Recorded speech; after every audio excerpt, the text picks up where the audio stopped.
The morning Silas Mercer nailed his advertisement to the post office board, three men laughed out loud. Not behind his back. To his face. "You're putting out a notice for a housekeeper?" said the one called Denton Briggs, loud enough for the whole street to hear. "Silas, your cattle are half dead, and your creek's been dry for 10 years. You don't need a cook. You need a miracle." He looked at the other two and grinned. "Or a grave digger." The laughter followed Silas all the way back to his wagon. He didn't say a word. He just climbed up, took the reins, and drove home to a ranch that was dying one dry acre at a time. What none of those men knew, what none of them could have imagined, was that the answer to Silas Mercer's advertisement was already 3 days away, sitting on a westbound train. And she was going to change everything. If this story moves something in you, if you've ever been the person everyone underestimated, I'd love for you to subscribe to this channel and follow Mara's story all the way to the end. And while you're here, drop a comment telling me what city or country you're watching from. I want to see how far this story travels. Now, let's begin. The advertisement was 11 words long. Capable woman needed. Cooking, housekeeping, hard work. Red Willow, Kansas. Mercer Ranch. No wages listed. No description of the man. No mention of what hard work actually meant, which in Silas Mercer's case meant getting up before the sun did, and not stopping until the dark made it impossible to see your own hands in front of your face. Mara Whitlock read those 11 words 3 times, sitting at a small table in a boarding house in St. Louis, Missouri. The paper was folded so many times it had gone soft at the creases. She'd cut it out of a stack of newspapers she'd gone through at the public library, one by one, looking for something, anything, that sounded like honest work in a place that wasn't already full of people who knew her name and what had happened to her. She was 31 years old. She was a widow. She was what polite society in 1884 called heavyset, and what the less polite variety called things she'd learned not to repeat, even in her own mind.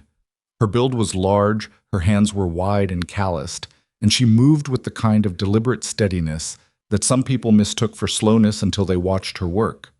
Then they stopped mistaking it for anything at all.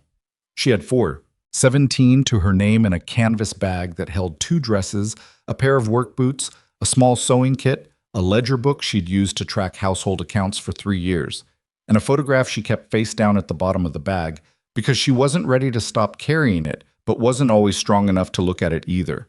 The photograph was of her husband, and beside him, in his arms, a boy of 2 with his father's ears and his mother's stubborn chin. Both of them gone. Fever. 18 months ago. She didn't talk about it. There wasn't much to say that the silence didn't already cover. What she did talk about, when anyone asked, was work. She knew kitchens. She knew accounts. She knew how to stretch a household budget until it screamed and how to keep things running when everything around them was falling apart. Her father had kept a small farm in Ohio, and she'd grown up understanding that land had patterns, that animals had needs that didn't negotiate, and that problems left unattended had a way of growing into catastrophes while you were busy doing something else. She wrote a letter to Silas Mercer that same evening. 3 sentences. She listed what she could do, stated that she was a widow with no dependents, and said she could arrive within the week if the position was still open. She didn't mention her size, she didn't mention her age, she didn't apologize for either. The reply came back in 4 days. 1 sentence. Come, Bokeb. The train into Red Willow arrived on a Thursday afternoon in late October, and the wind coming off the Kansas plain had a bite in it that felt personal, like it had been waiting specifically for her and had decided to make a first impression. Mara stepped down from the platform with her canvas bag and stood there a moment, just breathing the air. It smelled like dust and dry grass and something faintly mineral she couldn't name yet. The town of Red Willow was not impressive. 2 streets, a handful of storefronts, a feed store, a church, a post office with a bulletin board out front, and a saloon that appeared to be doing better business than everything else combined. Maybe 40 people lived there, maybe 50.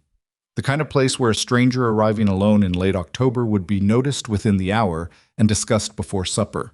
She was noticed within about 4 minutes. A woman on the dry goods store porch watched her from behind a bolt of fabric she was pretending to examine. 2 men standing near the livery stopped their conversation mid-sentence. A boy of about 10 stared openly from across the street until his mother grabbed his arm and pulled him inside. though not before the mother had taken a long, thorough look herself. Mara had grown used to being looked at. She'd learned that the best response was to look back. Not aggressively, not apologetically, just steadily. And then go about her business. It unsettled people more than anything else she'd tried. She went about her business. She found the wagon Silas had described in his one-sentence reply, a weathered flatbed parked at the north end of the main street, and she sat down on the bench beside the post and waited. He showed up 17 minutes later.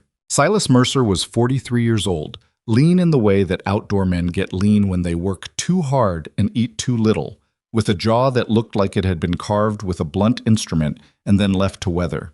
He had dark eyes that moved quickly and a mouth that didn't. He wore his hat low and his expression lower, and when he saw her sitting on the bench beside his wagon, he stopped walking for just a moment. Just a moment. But she caught it. "Mrs. Whitlock," he said. It wasn't a question. "Mr. Mercer," she said. She stood up and picked up her bag. He looked at the bag. He looked at her. He did not offer to take the bag. She didn't wait for him to. She put it in the back of the wagon herself, climbed up onto the bench, a process that required more effort than she would have liked, but she managed it without asking for help, and sat down and looked forward. After a moment, he climbed up beside her and took the reins. They drove the 4 miles to the ranch without exchanging more than a dozen words. That was fine with Mara. Silence didn't frighten her. She'd been living inside it for 18 months. What she did during those 4 miles was look, really look. She watched the land the way her father had taught her. Not as scenery, but as information. The grass color, the soil condition, the way the drainage sat, the shape of the ridgeline to the north, where the low spots were, where the high spots were, and what the country was trying to tell anyone who was paying attention. By the time they turned through the gate with the crooked post that leaned a good 15 degrees to the left, she'd already formed 3 questions she intended to ask before the week was out. She kept them to herself for now. The ranch house was small and functional and deeply tired. It had been built by a man who prioritized shelter over comfort and had never gotten around to updating that priority. The kitchen was cold. The stove needed the flue cleaned. The pantry had been organized with what she could only describe as aggressive indifference. Things stacked where they fit rather than where they made sense. The floor needed sweeping. The windows needed, well, she made a list. Silas showed her the room she'd use. It was at the back of the house, near the kitchen, with one window that faced north. Small bed, small table, hook on the wall for clothes. Clean enough, drafty. "Supper's your responsibility starting tonight," he said, standing in the doorway. "Breakfast before 5:30. I'm out before sunrise." "What time do you want dinner?" "When the work's done." He paused. "That's not always the same time." "Understood." He started to turn, then stopped. "The books are on the table in the front room. I haven't—" He stopped again, started differently. "I'm not good with accounts." She already knew that. She'd walked past the front room table and seen the state of the books. 2 ledgers with entries that grew increasingly erratic over what looked like the past 18 months, numbers crossed out and rewritten, months where nothing had been entered at all. 18 months, same as her. She didn't say that. "I'll look at them," she said. He nodded once and was gone. She was up at 4 the next morning, not because he'd asked her to be, because the kitchen didn't know what it was supposed to do yet, and she needed to teach it. She cleaned the flue first, which was a miserable job in the dark with a cold fire and soot that found its way into her hair and down the back of her collar. Then she laid and lit a fire that caught properly and stayed lit. Then she learned the pantry. What was there, what was missing, what had been there long enough to have gone questionable, and reorganized it in a way that would make sense to anyone who needed to find something in a hurry. By the time Silas came through the kitchen at 4:50, there was coffee on the stove, biscuits in the oven, and salt pork in the pan. He stopped in the doorway. He looked at the fire, looked at the coffee, looked at her. She handed him a cup. He drank it standing up, still in his coat, and then he said, "You didn't have to start so early." "I know," she said. She didn't explain. There wasn't much to explain. Early rising wasn't a virtue for her. It was just the only time she'd ever found where the world was quiet enough to think straight. He finished the coffee, took the biscuits she wrapped in cloth for him, and went out into the dark. She cleaned the cup, poured herself one, and sat down at the kitchen table with the ranch ledgers. What she found in those ledgers was worse than she'd expected. Not catastrophic, not yet, but moving in that direction with the kind of quiet, steady momentum that was hard to stop once you understood what you were looking at. The herd had numbered 54 cattle 3 years ago. By the most recent entry, it was down to 41. Some of that was normal attrition. Some of it was sales at poor prices. Some of it, and this was the part that made her go back and check the numbers twice, was losses she couldn't fully account for. Animals that had simply deteriorated over a winter when the feed records showed they should have had enough. She turned back further, found the year the creek income disappeared from the accounts, found the year the feed costs spiked, found the year that Silas had stopped updating the books with any regularity. Somewhere around the same time the numbers stopped making sense. A man who'd stopped believing the numbers would improve eventually stopped looking at them. She understood that.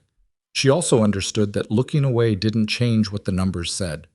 She sat with those ledgers for 3 hours that morning, and when she heard him come back through the door at noon, she had a sheet of paper beside her with 2 columns. What the ranch had, what the ranch needed, and in between the distance between those 2 things expressed in months. About 6 of them, maybe 7 if the winter was light. If the winter wasn't light, fewer. She set the sheet aside when he came in. Not because she was hiding it, she'd show him when he asked, but because the middle of the workday wasn't the time, and she'd learned a long time ago that there was a difference between information and the right moment to deliver it. What? He asked on the 4th evening. He came in late, later than usual, with mud on his boots and something tight around his eyes that hadn't been there that morning. He sat down at the kitchen table while she finished putting the supper together, and he didn't say anything for a while. Just sat there with his hands flat on the table. Then he said, "Did you look at the books?" Not a question. "Yes," she said. "And?" She put the plate down in front of him and sat across from him with her own. She'd learned early that Silas Mercer had no patience for being managed, so she didn't manage him. She just said it. "The herd's in trouble, and the books are about 8 months behind where they should be. You've got enough to get through winter if nothing goes badly wrong. If something goes badly wrong, you don't." He stared at the plate. "How bad is the herd?" he said. "The cattle are thin. I've watched them these past 3 days when I've gone to the fence line. They're moving slowly. They're not grazing the way healthy animals graze, and 3 of the older ones I wouldn't want to bet on making it to spring." She paused. "The pasture's exhausted. They've been on the same ground too long." "I know that," he said. There was an edge in it. "I know you know," she said. She kept her voice even. "I'm not telling you because I think you're blind. I'm telling you because I've been looking at it from the outside for 4 days, and sometimes that's a different view." He was quiet for a moment. He picked up his fork. "The north pasture's not much better," he said finally. "No," she said. "It's not." They ate in silence for a while. Then he said, "My father used to rotate them, move the herd before the grass gave out completely. I haven't—" He stopped. "There's not enough grass left anywhere to make it matter now." Mara looked at him. She thought about the ride she'd taken along the fence line that afternoon while the biscuits were cooling, when she'd followed the northern boundary and noticed something she hadn't been able to stop thinking about since. A line of green. Thin, maybe a hand's width, running through the dead country like a seam in old fabric. She hadn't said anything yet. She wasn't ready. She needed to understand what she was looking at before she offered it as something that mattered. "Mr. Mercer," she said, "tomorrow morning, before you start the fence work, would you ride the north line with me?" He looked up from the plate. His eyes were careful. "Why?" "I want to show you something," she said. "What?" She shook her head. "I want to show you, not describe it. It might be nothing." He held her gaze for a moment. This, she was learning, was how he processed things. Not quickly, but thoroughly. He didn't make decisions in the middle of sentences.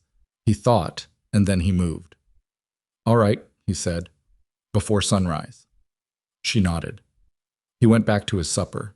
She went back to hers and tried to quiet the thing in her chest that felt uncomfortably like hope, which she'd learned, after 18 months of very deliberate suppression, was the most dangerous feeling she knew how to have. It was still dark when he knocked on the kitchen door the next morning. She was already dressed. He had 2 horses ready. He handed her the reins of the brown mare without comment. She'd mentioned she could ride, and apparently that was enough for him.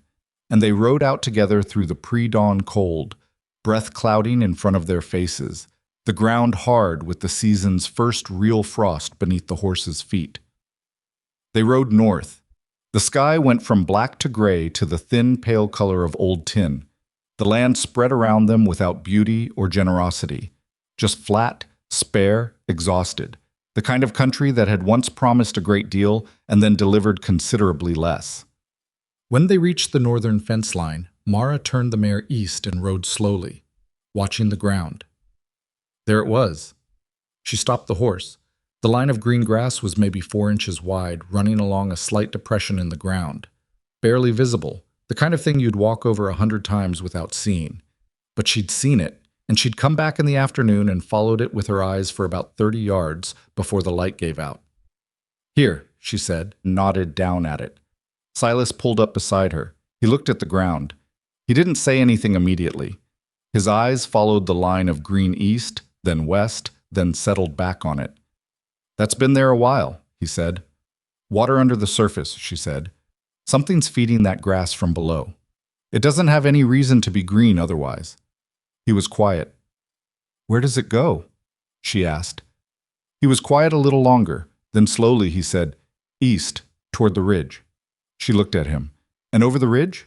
The silence that followed had a different quality. Something in his face shifted, not dramatically. He wasn't a man who shifted dramatically, but enough. "There's a hollow on the other side," he said. "Old creek bed.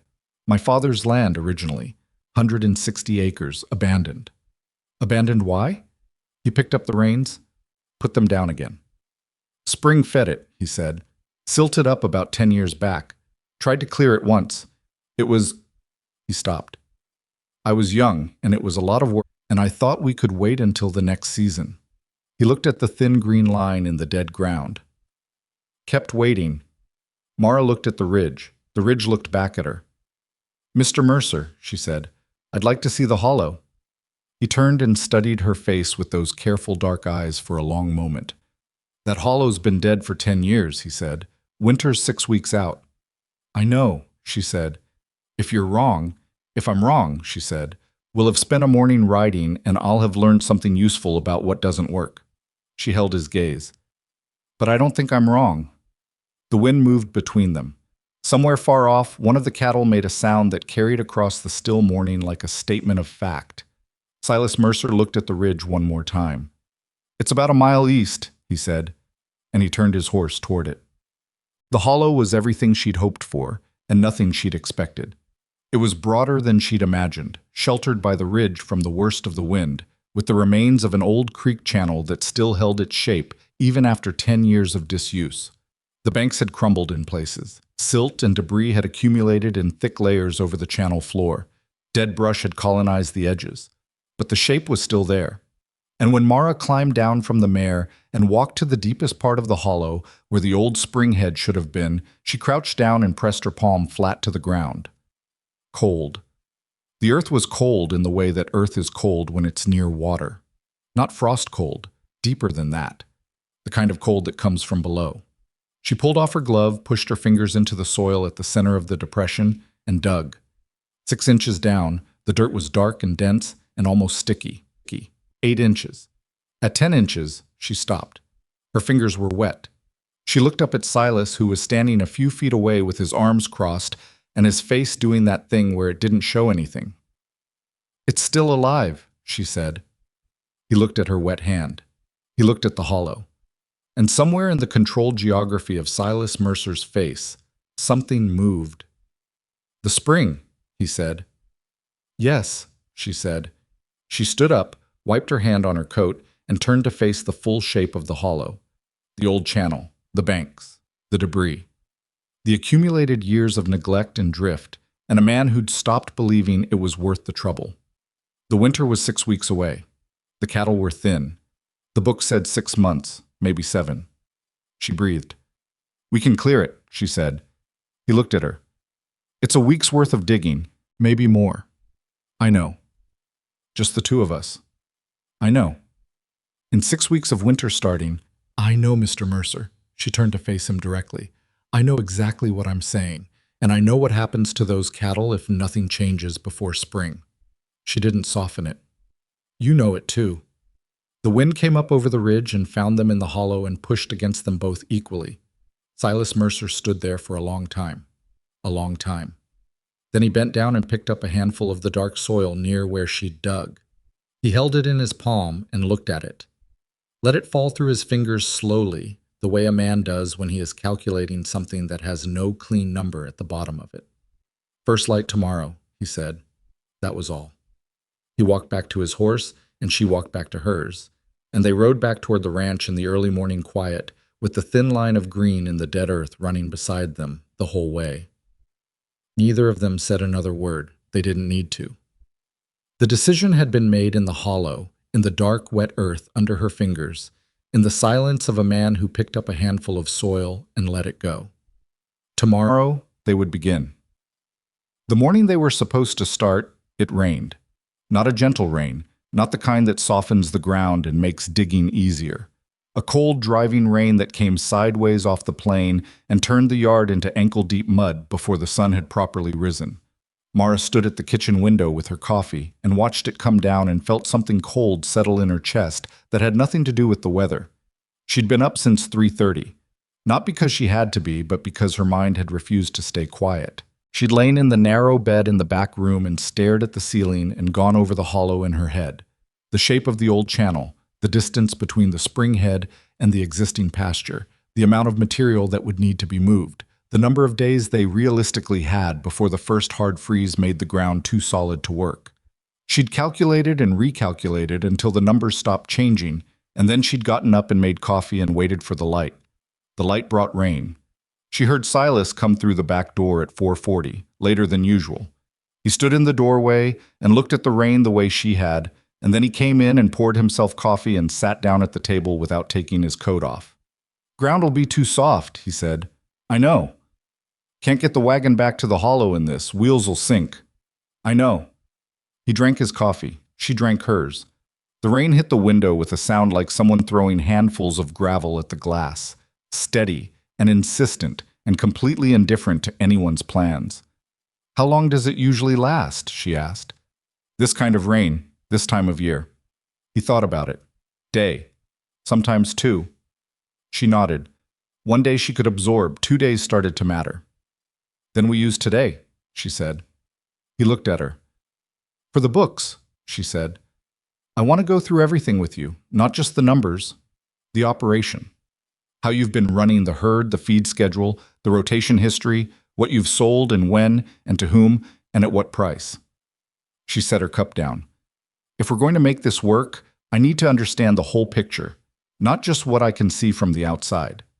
He was quiet for a moment. She'd learned that his silences weren't resistance, they were processing. He thought in complete units, not in fragments, and he didn't speak until a thought was finished. "That's going to take most of the day," he said. "That's what we have," she said. He looked at the rain again, then back at the table. Then he got up, went to the front room, came back with both ledgers and a smaller notebook she hadn't seen before, and set them on the table between them. "All right," he said. "Where do you want to start?" Well, what she learned that day rearranged her understanding of the ranch in ways she hadn't anticipated. The numbers she'd already studied told one story. Silas, talking her through the operation with the flat precision of a man who didn't know how to be dishonest about his own failures, told another one underneath it, fuller and more painful and considerably more useful. The herd had been at 54 3 years ago, which was the peak. His father had built it up over 20 years, rotating the cattle between the main pasture, the north pasture, and the hollow acreage when the spring was running. The system had worked because the 3 areas gave the grass time to recover between grazings. Then the spring silted up, the hollow went out of use, and Silas had tried to compensate by grazing the remaining 2 pastures harder, which meant the grass never had enough time to come back, which meant the cattle ate what was there and left less behind, which meant the next season started thinner than the last, every year, in a quiet downward spiral that had taken a long time to become obvious and was now very obvious indeed. "Did you know it was happening?" Mara asked. Not accusing, genuinely asking. Silas's jaw tightened slightly. "I watched it happen," he said. I told myself each year was going to be the year I cleared the hollow, and each year something else needed doing first. What kept stopping you? He was quiet a beat too long. Money, time, manpower. He looked at the ledger. Mostly, I think I started to believe the hollow was too far gone. It had been dry so long. He paused. You stop looking at something long enough, you start to think it doesn't exist anymore. Mara wrote something in the margin of her notepad. Not about the hollow, about him. About the way a man who worked this hard could still lose ground by deciding, somewhere deep and below the level of conscious thought, that certain things were already finished. She'd done it herself. After her husband.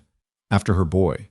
She'd decided that particular part of her life was finished, and she'd stopped looking at it, and she'd convinced herself that was the same as being practical. She wondered if Silas Mercer knew that's what he'd done with the spring. She didn't say that. Some thoughts were accurate and still not useful to speak aloud. Instead, she said, "Tell me about the cattle you lost 2 winters ago, the ones I can't account for in the feed records." His expression shifted. Barely, but she caught it. "Lost 5 head. The feed records show you should have had enough." "Should have," he said. "The east corner of the north pasture floods in a wet winter. Standing water. Cattle stood in it too long and I didn't catch it in time." He set down his coffee. "I was working the fence on the south side. By the time I got up north, 3 of them had hoof rot bad enough it was over." "The other 2? "Cold. They were already thin coming out of October and the January freeze was harder than usual." He said it simply, without drama, the way men who work with animals learn to talk about death. Matter of fact, not callous, just honest about the arithmetic of it. "That's when I stopped keeping the books regular. He stopped. "I didn't much see the point of recording things going wrong in detail." Mara looked at him. "Mr. Mercer, the point of recording things going wrong is so you can see the pattern before it happens again." He held her gaze without flinching. "I know that," he said. "I know it now."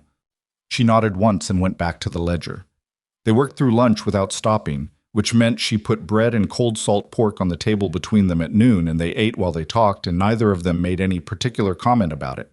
By mid-afternoon, she had filled 6 pages of her notepad and had a clearer picture than she'd expected. The ranch wasn't failing because Silas was lazy or incompetent. He was neither. It was failing because one system that the whole operation depended on had broken down. And without it, every other part of the operation had slowly compensated until compensating was all anyone was doing. And compensation, held long enough, ate up the margin until there was none left. The hollow wasn't just an old creek and a silted spring. It was the keystone. And tomorrow, rain or no rain, they were going back for it. The rain stopped in the night. She heard it go quiet sometime around 2 in the morning, that specific silence that arrives when a sound that has been continuous suddenly stops and the absence of it wakes you. She lay there for a moment listening to the nothing, and then she got up. The sky had cleared, the temperature had dropped. By morning, the mud would be firmer. Not ideal, but workable. The ground in the hollow, which was lower and more sheltered, would hold moisture longer, but that might actually help. Wet soil came apart more easily than dry, as long as it wasn't saturated. She was standing at the cold stove, debating whether to light it for coffee, when she heard movement in the front room. She came around the corner and found Silas already up, sitting at the table in the dark with what appeared to be a roughly drawn map on paper in front of him. He didn't look surprised to see her. She didn't look surprised to see him. "You're mapping the hollow," she said. "Trying to." He turned the paper so she could see it. "I walked it a lot when I was young. I remember the channel shape." He'd drawn it from memory. The curve of the old creek bed, the approximate location of the spring head, the distance from the ridge. "Problem's gonna be here." He pointed to a section mid-channel. There was a large outcropping, limestone, just under the surface. That's part of what the channel silt backed up against. That's what I couldn't move when I tried before. Mara looked at the map, sat down across from him. "How deep is the limestone?" "A foot, maybe 18 inches. "So we can't dig through it?" "No. We go around it." He looked up at her. "The channel curves east at that point. If we reroute it, even by a few feet, the grade changes." "By how much?" "Don't know exactly. Enough to matter, possibly." She studied the map, thought about what she'd seen in the hollow, the way the banks sat, the natural drainage lines, the direction the ground tilted. If we take it 4 feet east at the limestone section and let it curve back, does the grade work? He stared at the map for a long time. Maybe, he said. Not confident, not dismissive, just honest. Maybe is enough to try, she said. He looked at her across the table in the dark kitchen. She could see him making the same calculation she was making. The cost of being wrong against the cost of not trying. We leave at first light, he said. I'll have the tools ready. He looked back at the map. She got up and lit the stove. They didn't take the wagon. The mud was still too uncertain and the hollow was a mile off the main track. They went on horseback, with the long-handled spades tied across the saddles and a short-handled digging tool Mara had found in the barn that Silas hadn't used in years. She'd sharpened it the night before without asking permission, which he either hadn't noticed or hadn't felt the need to comment on. The hollow in early morning was a different place than it had been the day she'd first seen it. The rain had darkened everything, and in the gray light the old creek bed looked more substantial somehow. Like the shape of what it used to be was closer to the surface now, easier to see. She could picture the water moving through it. That was either a good sign or she was letting herself want it too much. She climbed down from the mare and stood at the edge of the old channel and breathed. Start at the springhead, she said. Wasn't a question. Start at the springhead, Silas agreed. He'd brought the longer of the 2 spades, and for a moment she saw the thought cross his face. The quick assessment, the question he didn't ask, about whether she could manage the shorter one in this kind of earth. She picked it up before he could offer to swap. I'll take this section, she said, pointing to the first 8 feet of the channel. You work behind me. He didn't argue. The first hour was straightforward, in the way that brutal work is sometimes straightforward. Not easy, but clear. The rain-softened soil came apart without too much resistance. The old channel had held its basic form, and the silt they were clearing had a layered quality, like sediment deposited over years, each layer slightly different in color and composition. They threw it up and back in even rhythms, finding a pace that was sustainable without being slow. Mara felt the work in her shoulders and her lower back almost immediately. Her body wasn't built for prolonged digging. No one's was, really, but certain bodies made the argument more loudly than others. The extra weight she carried meant every motion took more effort. Every lift sent the load through more of her. Every time she had to reposition herself, it required more from her legs than from a lighter person doing the same task. She'd known that before she picked up the spade. She'd made peace with it years ago. The understanding that her body would always charge more than someone else's for the same work, and that the only answer was to be smarter about where she spent the effort. She adjusted her grip, changed her stance slightly, used the longer muscle groups in her back less and the stronger ones through her hips more. Her father had taught her to dig, actually. Had said a bad digger fights the ground and a good digger reads it. She read it.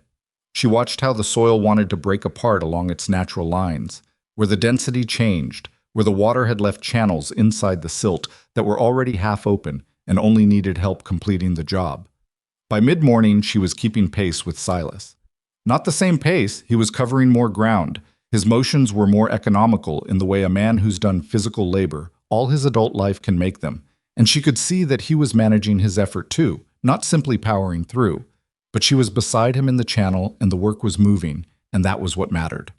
Then they hit the limestone. It announced itself through the spade, a sudden solid resistance that was nothing like silt or clay or compacted soil. The metal rang faintly with it, the vibration traveling up through her palms. She stopped, pressed the blade down carefully, feeling the edges of it. Here, she said. Silas moved up beside her.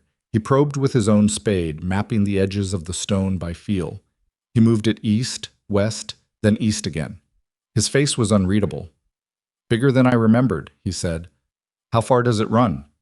Don't know. In my father's time, we never broke through it, and that was with 3 men.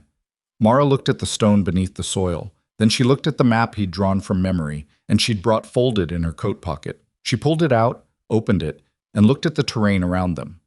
The way the hollow banked, the natural drainage line visible if you were looking for it, the slight V shape in the far bank that meant water had gone that way at some point. 4 feet east, she said. He looked where she was pointing. The grade. I know what you said about the grade. Look at that bank. She pointed to the V shape. Water was already going that way before the spring silted up. The original channel might not have been where we've been digging. We might have been following a secondary path. He looked at the bank. He looked at the limestone. He looked at her. The grade works if the natural path was already 4 feet east, she said. We're not rerouting it. We're finding where it actually went. The silence in the hollow was the particular silence of a place that used to have moving water in it, a kind of held breath, like the land remembered the sound and was waiting to hear it again. We need to clear another foot of cover off the channel floor, he said slowly, east of the limestone. If there's a secondary channel there, an older one, we'll see it in the soil composition. Yes, she said. He planted his spade. She planted hers. They moved 4 feet east and started again. The secondary channel was there. She found it at 11 inches, below the rain-softened surface layer, below the accumulated years, a dense, dark soil composition that was unmistakably different from what surrounded it. Water-laid, mineral-rich, the kind of earth that forms in the bed of a stream that has been running for a very long time, and then, one day, doesn't. She didn't shout. She didn't make a production of it. She just said, "Silas, come here." He came and crouched beside her and looked at the earth she'd exposed, and she watched him the way she'd learned to watch him, for the small changes, not the large ones. His breathing changed, just slightly, just enough. "That's it," he said. "That's it," she said. He was quiet for a moment, crouched there with the soil on his hands and the cold air around them and 10 years of given-up time between where they were and where this channel used to flow. "My father was convinced the spring was dead," he said, "when it silted up. He looked at it once and said the ground had taken it back." Mara kept clearing the channel floor with the short-handled tool, working carefully now. "What did you think?" "I was 17. I thought my father knew more about it than I did." "And now?" He stood up slowly, picked up the long-handled spade. "Now I think my father was tired." He said it without bitterness, just as fact.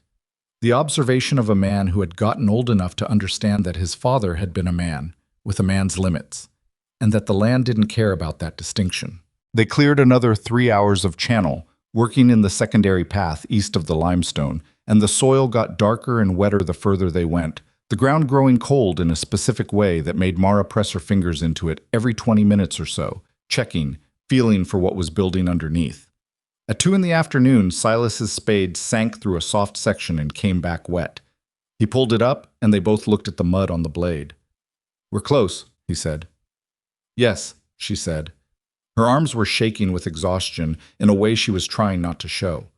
Her lower back had passed from painful to a specific category of sensation that she'd decided to simply not think about. She drank from the canteen, ate the bread she'd brought, and stood up carefully, waiting for her legs to remember their job. Silas was watching her. "We can come back tomorrow," he said, not offering it as generosity, offering it as a genuinely open option. "Can we?" she said. "How cold is it going to be tonight?" He looked at the sky. The temperature had been dropping steadily since noon. The clouds on the northwest horizon had the specific flat-bottom look that she'd learned in Ohio meant weather coming. "Cold," he said. "Then we finish today," she said. He didn't argue. He checked. They struck water at 4:17 in the afternoon. Silas's spade went through the last obstructing layer of silt and compacted earth, and the sound changed, a hollow, wet sound, and then a seeping, and then a small but absolutely determined push of dark water rising up through the broken earth and finding the channel they'd opened for it. Mara stood 2 feet back and watched it come. It wasn't dramatic. It wasn't a rush or a burst or anything that would have made for a good painting. It was water behaving the way water that has been underground for 10 years behaves when you give it a way out, cautiously at first, then with more confidence, then with the quiet, consistent insistence of something that has always known where it was going and simply needed the obstacle removed. It moved east through the secondary channel, following the grade they'd uncovered, pushing the remaining loose silt ahead of it and clearing its own path as it went. Silas was standing a few feet away with his spade held loose at his side, and he wasn't doing anything except watching the water move. She didn't say anything. He didn't say anything. There were times when something happened that both people witnessing it understood didn't need to be spoken about yet. This was one of those times. After a few minutes, the water was moving with enough volume that they needed to clear the exit channel, the section that would direct it out of the hollow and toward the old creek bed on the near side of the ridge. They spent another hour doing that, working without talking much, the cold settling hard now as the light faded and the northwest clouds moved closer. By the time the water was running cleanly through the restored channel and they'd moved the first 23 cattle off the exhausted south pasture and walked them toward the northern fence where the restored water would eventually reach, the sky had gone dark and the temperature had fallen 15 degrees since morning. They stood at the gate to the north pasture, both of them filthy and wrung out, and watched the cattle move through. 23, Silas said. 23, she confirmed, the healthier half. The others need more time before we move them. He nodded. He was holding his right hand oddly. She'd noticed it in the last hour, a stiffness in the grip. He'd caught it on the wire repairing a section of fence they'd had to close to redirect the cattle, and she'd seen him wince when he thought she wasn't looking. Your hand, she said. It's fine. It's not fine, it's cut. It's fine, he said again, with the particular finality of a man who has decided something is not up for discussion. She decided to let him have that one. For now.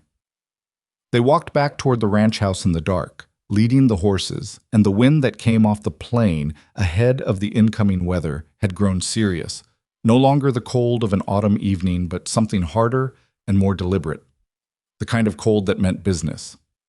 Storm's coming tonight, he said. I know. Could be bad. I know that too, she said. She could hear something in his voice, not fear, nothing that direct. More like a man recalculating the cost of what they'd done today against what was coming tonight and arriving at a number he wasn't sure about yet. The water's moving, she said. The cattle are off the south pasture. We did what we came to do today. She paused. Whatever comes tonight, it comes to a ranch that has a running spring and 23 cattle on better ground. That's different from this morning.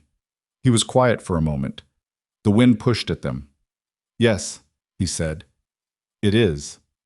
They went inside and she put the stove on and began heating water for the hand he insisted wasn't hurt, and he sat at the table and didn't argue when she set the basin down in front of him and began cleaning the cut without asking permission this time. It was a mean cut, deep along the pad of his palm, where the wire had caught him when a fence post had shifted unexpectedly. She cleaned it thoroughly, which she could tell was not comfortable, and he sat still and said nothing, which she was beginning to understand was his version of trust. It needs wrapping, she said. I know. She wrapped it. He watched her hands while she worked. Not his hand, her hands. She noticed but didn't acknowledge it. You dug as much channel today as I did, he said. She tied off the bandage. I dug my share. I didn't... He stopped, started over. I want to say I didn't expect that. She looked up at him. I know you didn't. He held her gaze. It occurred to her that this was the longest they'd looked directly at each other since she'd arrived. Something uncomfortable happened in her chest. The same feeling as the hope she'd been trying to suppress, but adjacent to it. Different in its specific shape. That was a good call, he said. The Eastern Channel. I wouldn't have seen it. She said, You would have eventually. Maybe. He looked at his wrapped hand. Or maybe I would have decided the limestone meant it was finished and gone home. She didn't answer that. It was probably true, and neither agreement nor contradiction would have helped. The storm arrived at 10 o'clock. She heard it before she could feel it, a sound like a long, low note sustained across the whole length of the plain, growing louder as it came. Then the temperature dropped another 10 degrees in what felt like minutes, and the first ice crystals hit the kitchen window with a sound like salt being thrown, and the whole ranch seemed to pull itself in slightly, the way any living thing does when the cold gets serious. Mara added wood to the stove and stood there a minute with her hands near the warmth, thinking about the cattle in the north pasture and the water running through the newly opened channel, and whether the freeze would be hard enough to ice the troughs, and whether Silas's hand was going to be a real problem tomorrow when there would be real work to do. She heard him moving around outside. He'd gone back out 10 minutes earlier without saying exactly why, which she'd accepted because there was always a reason with him, never restlessness. She stood at the window and watched the dark and the ice on the glass and listened to the storm make its argument to everything in its path. He came back in 20 minutes later, ice on his hat and his coat damp through. Fence post shifted on the east side, he said, before the cattle could get to it. It's held for now. She pointed at the stove. Coffee. He took it. He was shivering slightly. Not badly, but enough. She put a second piece of wood on the fire and didn't make an observation about it. They stayed up another 2 hours, checking the house against the cold, rags against the base of the back door, the shutters on the north-facing windows that Silas had installed years ago against exactly this kind of night. She made soup from what was in the pantry, which wasn't much but was hot, and they ate it at the kitchen table while the storm did what storms do and the ranch held what it could. At some point near midnight, she asked him a question that had been in her mind since the afternoon. When the spring was running before, she said, before it silted up, what was the hollow worth to the ranch? He thought about it. My father ran the whole territory on it, he said. The spring fed the hollow pasture. The hollow pasture gave the south and north pastures time to recover. The recovery meant the grass was deep enough to hold the soil and keep the moisture. He paused. The whole system depended on it, every part of it. And without it, every part of it deteriorated. Yes. She wrapped both hands around her bowl. Then tomorrow we need to look at the exit channel again. Make sure the ice doesn't close what we opened. I was thinking the same thing. They finished the soup. The storm was still going. She washed the bowls and he banked the stove fire, and they went to their separate rooms with the kind of silence between them that had stopped being uncomfortable somewhere around the time they were up to their knees in 10-year-old silt together. She lay in the narrow bed and listened to the storm work at the house, testing the roof and the walls and the windows with the systematic, impersonal thoroughness of something that has no idea it's interrupting anything. The spring was running. The cattle were on different ground. She had a bandage on a man's cut hand and soup in her stomach, and a list of 14 things she needed to do before the next hard freeze. She was not happy, exactly. Happiness felt like too light a word for what she was, and also too complicated a thing to examine closely at midnight in a cold room in a stranger's house during a storm. But she was not finished.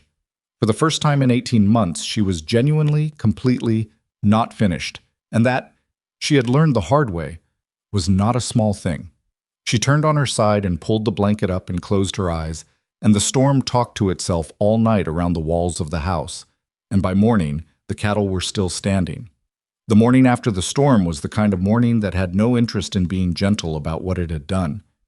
Mara was out the door before 5, lantern in hand, moving through a world that had been reorganized overnight without asking anyone's permission. The ice wasn't deep, maybe a quarter inch on the flat surfaces, thicker where the water had pooled and frozen in the low spots, but it covered everything with a hard, indifferent glaze that made the footing treacherous, and the fence posts looked like they'd been dipped in glass. Her breath came in short, visible bursts. The cold had a quality she hadn't felt yet since arriving in Kansas, something beyond temperature, a density to it, like the air itself had gotten heavier. She went to the cattle first.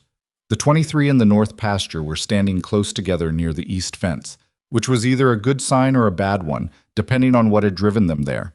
She held the lantern up and counted. 23. She went along the fence line, checking each animal, their eyes, their movement, the way they held their weight. 2 of them were stiff in a way that concerned her, moving with the careful deliberateness of animals that had gotten too cold in the night and hadn't fully warmed up yet. But they were standing, they were breathing, their noses were wet, which mattered. The trough had iced over. She'd expected that. She'd thought about it lying in bed listening to the temperature drop. She went back to the barn and found the long-handled iron bar she'd seen hanging near the grain bins and came back and broke the ice in sections, the sound of it cracking across the still morning sharp and definitive. The cattle moved toward the water almost immediately. That was a good sign. Animals that were in real trouble didn't want water. She was on her 3rd trough when Silas appeared out of the dark with his lantern, moving toward the south pasture where the remaining 18 head were kept. He was favoring his right hand, holding the lantern in his left and keeping the right tucked in slightly, not fully closed. The cut from the night before. She'd wrapped it well, but well-wrapped didn't mean healed, and a day of work with a damaged palm grip was going to be a specific kind of unpleasant. He glanced at the broken ice in the trough, looked at the bar in her hand, looked at the cattle drinking. He didn't say anything. He kept walking toward the south pasture. She kept breaking ice. By the time the sky had lightened enough to work without lanterns, She'd done all 4 troughs in the north pasture and 2 of 3 in the south. Silas had done the 3rd south trough and had moved on to checking the fence line, which she could hear him working on somewhere beyond the tree line. The sound of the post maul hitting ice-hard ground carrying clean through the cold air, steady and rhythmic and occasionally interrupted by what she was fairly certain was a man expressing strong feelings in moderate language about a fence post that had shifted 6 inches to the left during the night. She found him at the eastern corner of the south pasture, which was where the fence had taken the worst of the storm. 2 posts were tilted. 1 wire was snapped clean. He was working one-handed in a way that was technically possible but practically maddening, his left hand doing the gripping and the pulling while his right provided what it could, which was less than half its normal contribution. She set down her lantern. "Tell me what to do," she said. He looked at her. There was a tension in his face that wasn't quite pride and wasn't quite frustration, something in between that she recognized as the expression of a man who has always done things himself and is in the process of deciding whether this particular moment is the one where that changes. "Hold the post," he said. "Here, keep it vertical while I set the brace." She held the post. It was heavy and ice-cold and leaning 15 degrees from where it needed to be, and holding it vertical while he worked the brace wire with one effective hand and one that he was using as a hook required her to put both arms around it and lean her weight against it, which was neither graceful nor comfortable, but it worked. The post went straight. He got the brace wire set and twisted it down and the post held. They moved to the second one. They didn't talk much while they worked. There wasn't much to say. The fence either got fixed or it didn't, and talking didn't advance the project. What she noticed was that he stopped second-guessing her positioning. By the second post, he just said here, or down a bit, or hold it. And she did, and the work went faster than it would have gone if he'd been working alone with one good hand and a great deal of stubbornness. The snapped wire was the worst of it.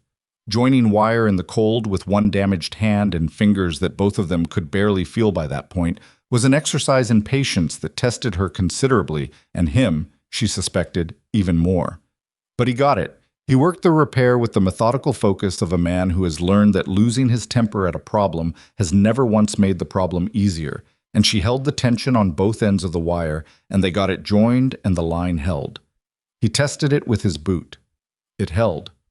He stepped back and looked at the fence, then at the sky, then at the ground. "Temperature's going to drop again tonight," he said. "I know. If it goes below 20, we'll lose the water in the exit channel, the hollow section." She'd been thinking about this for 2 hours. "Then we need to go back today and insulate the channel where it runs above grade." He looked at her. "Insulate it with what?" "Straw. Packed tight around the sections that are exposed. It won't hold if it gets to single digits, but it buys us nights in the 20s. She paused. "How much straw do you have in the barn?" "Enough. Maybe."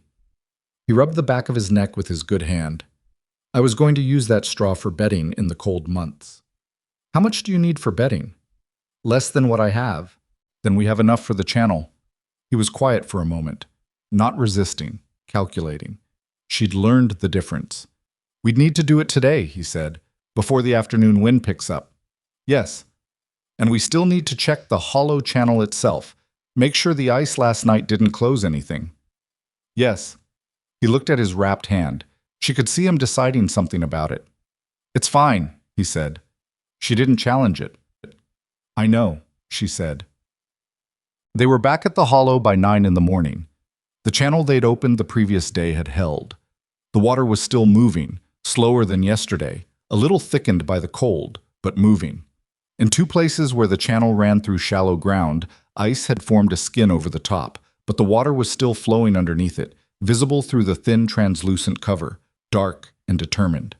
She broke both ice skins with her heel, and the water came back up freely. Silas stood at the spring head with an expression she couldn't fully read. She came to stand beside him. The spring was putting out less volume than it had the day before. The cold had slowed it, the way cold slows everything. But it was there, undeniably, stubbornly, 10 years against the odds there. "It'll increase in spring," she said. "Cold suppresses the output temporarily. Once the ground temperature comes up, the volume will increase." "You know that for certain?" "I know it from watching springs on my father's land, and from what the soil composition in this hollow is telling me." She crouched down and pressed her palm to the ground beside the spring head, the way she had the first time she'd stood here. Still cold, still wet, still alive. This isn't a marginal spring, Silas. This is a strong one. It was putting out enough volume to run that whole channel before it silted up, and the water table hasn't changed. The obstruction is what changed. We removed the obstruction. He was quiet, looking at the water. She stood up. The question is whether we can keep it running through this winter. If we can do that, spring will take care of the rest. And if we can't? She looked at him steadily. We can, she said, not with false confidence. She wasn't built for false confidence, and he would have seen through it instantly, just with the certainty of someone who had done the math and knew where the numbers landed. He held her gaze for a moment and then nodded, once, and they went to work on the straw insulation. It took most of the morning. The straw had to be carried from the barn on the horses, several loads, the bundles tied awkwardly across the saddles, and then packed in tight around the sections of the exit channel that ran exposed above the hollow grade. The work was tedious rather than brutal, which was its own category of difficult. Tedious meant repetitive and cold and slow, and it gave the mind too much time to wander into places it would have done better to stay out of. Mara's mind, given too much time, went to the same place it always went when she wasn't managing it carefully. Thomas. And the boy. Not in the way it used to. Not the acute physical pain of the early months after the fever. Not the feeling of reaching for something and finding only air. That had dulled with time, the way people said it would, though she'd hated them for saying it while it was still sharp. What remained now was more like a presence, a specific gravity, the awareness that she was carrying something that wasn't going to get lighter, only more familiar. She packed straw around the channel and thought about her husband, who had been a quiet man not entirely unlike Silas in his economy of words, though different in temperament, warmer, more given to laughter, less contained. And her boy, who had been neither quiet nor contained, who had been the loudest, most alive thing in any room he entered, until one February morning he wasn't. She didn't let herself stay there long. She had learned that too. Not to stay long, not to chase the thought, just to let it pass through the way weather passes through. You don't argue with weather, you dress for it and keep working. She packed another bundle of straw against the channel wall and kept working. They were back at the ranch by early afternoon, and that was when the day turned difficult in a way that had nothing to do with water or weather. She was in the kitchen going through the feed inventory when she heard a wagon on the road. She went to the front window and saw it. A good wagon, better than Silas's, with 2 horses that were well fed and well kept in the way that spoke of a man who had enough money to maintain his animals without having to make decisions about it. The man driving it was somewhere in his 50s, heavy-set in a different way than Mara, the kind of heavy-set that came from comfort rather than constitution, with a full mustache and a coat that was a cut above anything she'd seen in Red Willow so far. Silas came in from the barn and saw the wagon, and something changed in his bearing. Not dramatically, just a slight settling, the way a man settles when he sees something coming that he's been half expecting and hasn't been looking forward to. "Who is that?" she asked. "Calhoun Dre," he said. "He owns the Double D spread, 12 miles south." He paused. "He's been after this land for 3 years. She looked at him. "After it how?" "Offering to buy it." He said it flat, without inflection. "He knows the operation's been struggling. He comes by every few months to remind me." She looked back out the window. Calhoun Dre was climbing down from the wagon with the unhurried ease of a man who believes he has time on his side, which was a particular kind of confidence she found immediately unpleasant. "Do you want me to?" she started. "No," Silas said. "You can stay." She stayed. Dre came through the front without knocking, which told her something. Men who knock are asking. Men who walk in are assuming. He stopped when he saw Mara, and the look that crossed his face lasted only a second, but it was comprehensive, a quick, complete assessment that landed somewhere between surprise and amusement and settled, she thought, on dismissal. "Mercer," he said. "Didn't know you had company." "She works here," Silas said. "Mrs. Whitlock. She manages the household and the accounts." Dre looked at her again with the politely blank expression of a man who has decided something is not worth addressing directly. "That right?" He turned back to Silas. "Came to see how you weathered the storm." "Well enough," Silas said. "Heard it was bad out this way." Lost some cattle, did you? No. Dre's eyebrows lifted slightly. No? Storm that size. No cattle, Silas said. Dre looked around the front room in the deliberate, unhurried way of a man conducting a private inventory of someone else's property. His eyes went to the ledgers on the table, which she'd had out that morning. She watched him register them. I'm going to be straight with you, Silas, because I always have been, Dre said. He sat down in the front room chair without being invited, which told her more. I've had my eye on this northern section of your land for a while now, the section past the ridge. 160 acres. I know it's been unproductive. It's not unproductive, Mara said. Both men looked at her, Dre with something that rearranged itself quickly, from surprise to the particular smile of a man who has decided to be patient with someone who doesn't understand the conversation they've walked into. I'm sorry, he said. The northern acreage. It's not unproductive. She kept her voice level, conversational, the way her father had taught her to talk when the conversation was actually an argument, and you didn't want the other person to know yet. The spring on that section is running again as of yesterday. The channel's been cleared. Mr. Mercer moved 23 head to the north pasture last night. The patience in Dre's smile got a little more expensive. Is that so? He said. He looked at Silas. Spring's been dry 10 years, Silas. Was, Silas said. Something shifted in Dre's expression. Not much. But she'd been watching people's faces all her life, and she caught it. A quick recalibration, the mental equivalent of a man who has been walking toward an open door and just noticed someone closing it. Well, he said. He stood up, unhurried, adjusting his coat. That's good news for you then, if it holds. He paused on if it holds in a way that was meant to be heard. Spring channels silt back up, Silas. You know that. Done it once, could do it again. My offer on the north section stands, and I'll tell you, if things get tight this winter, I'll let you know, Silas said. The two men looked at each other.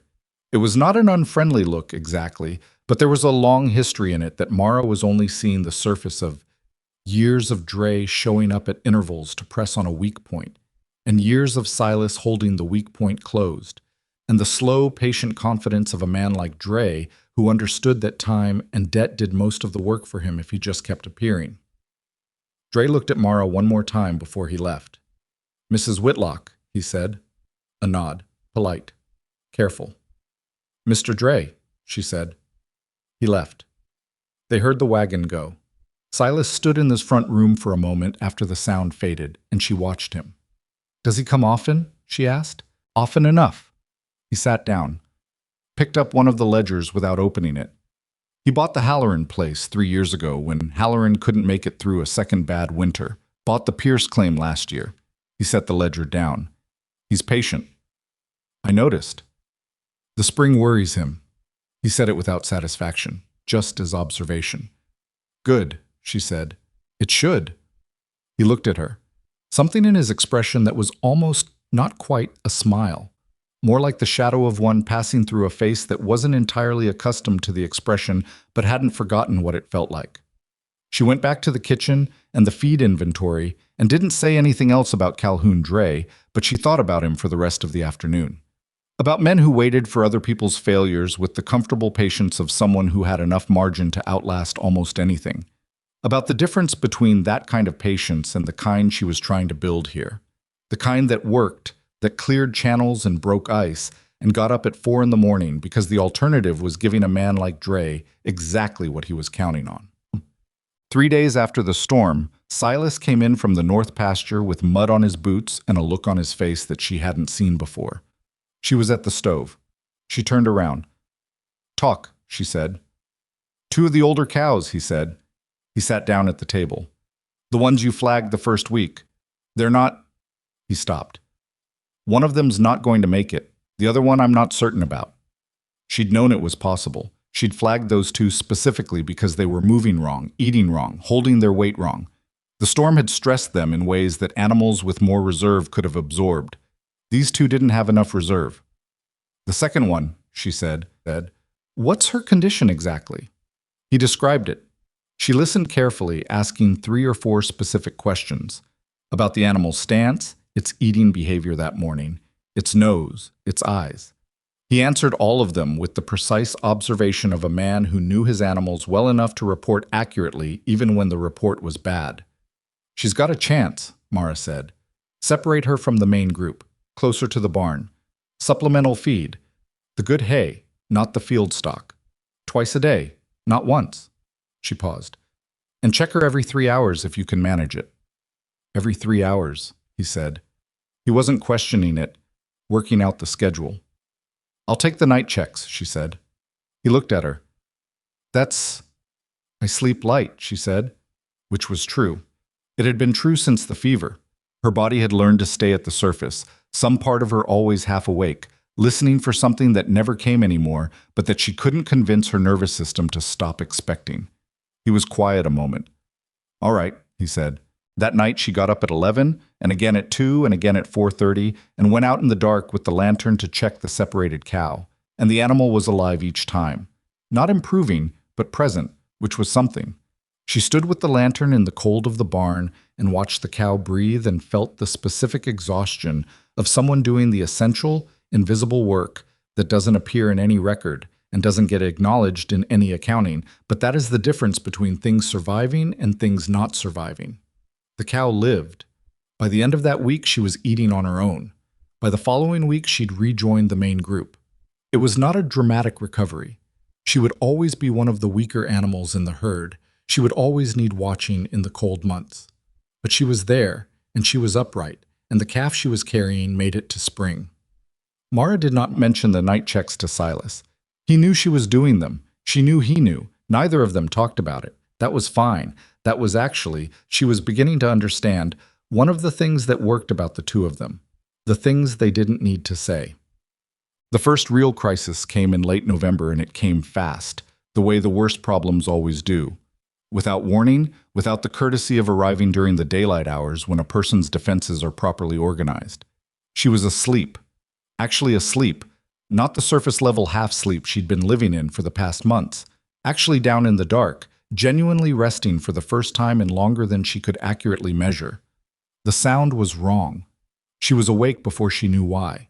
She lay still for 2 seconds, identifying it. Wind.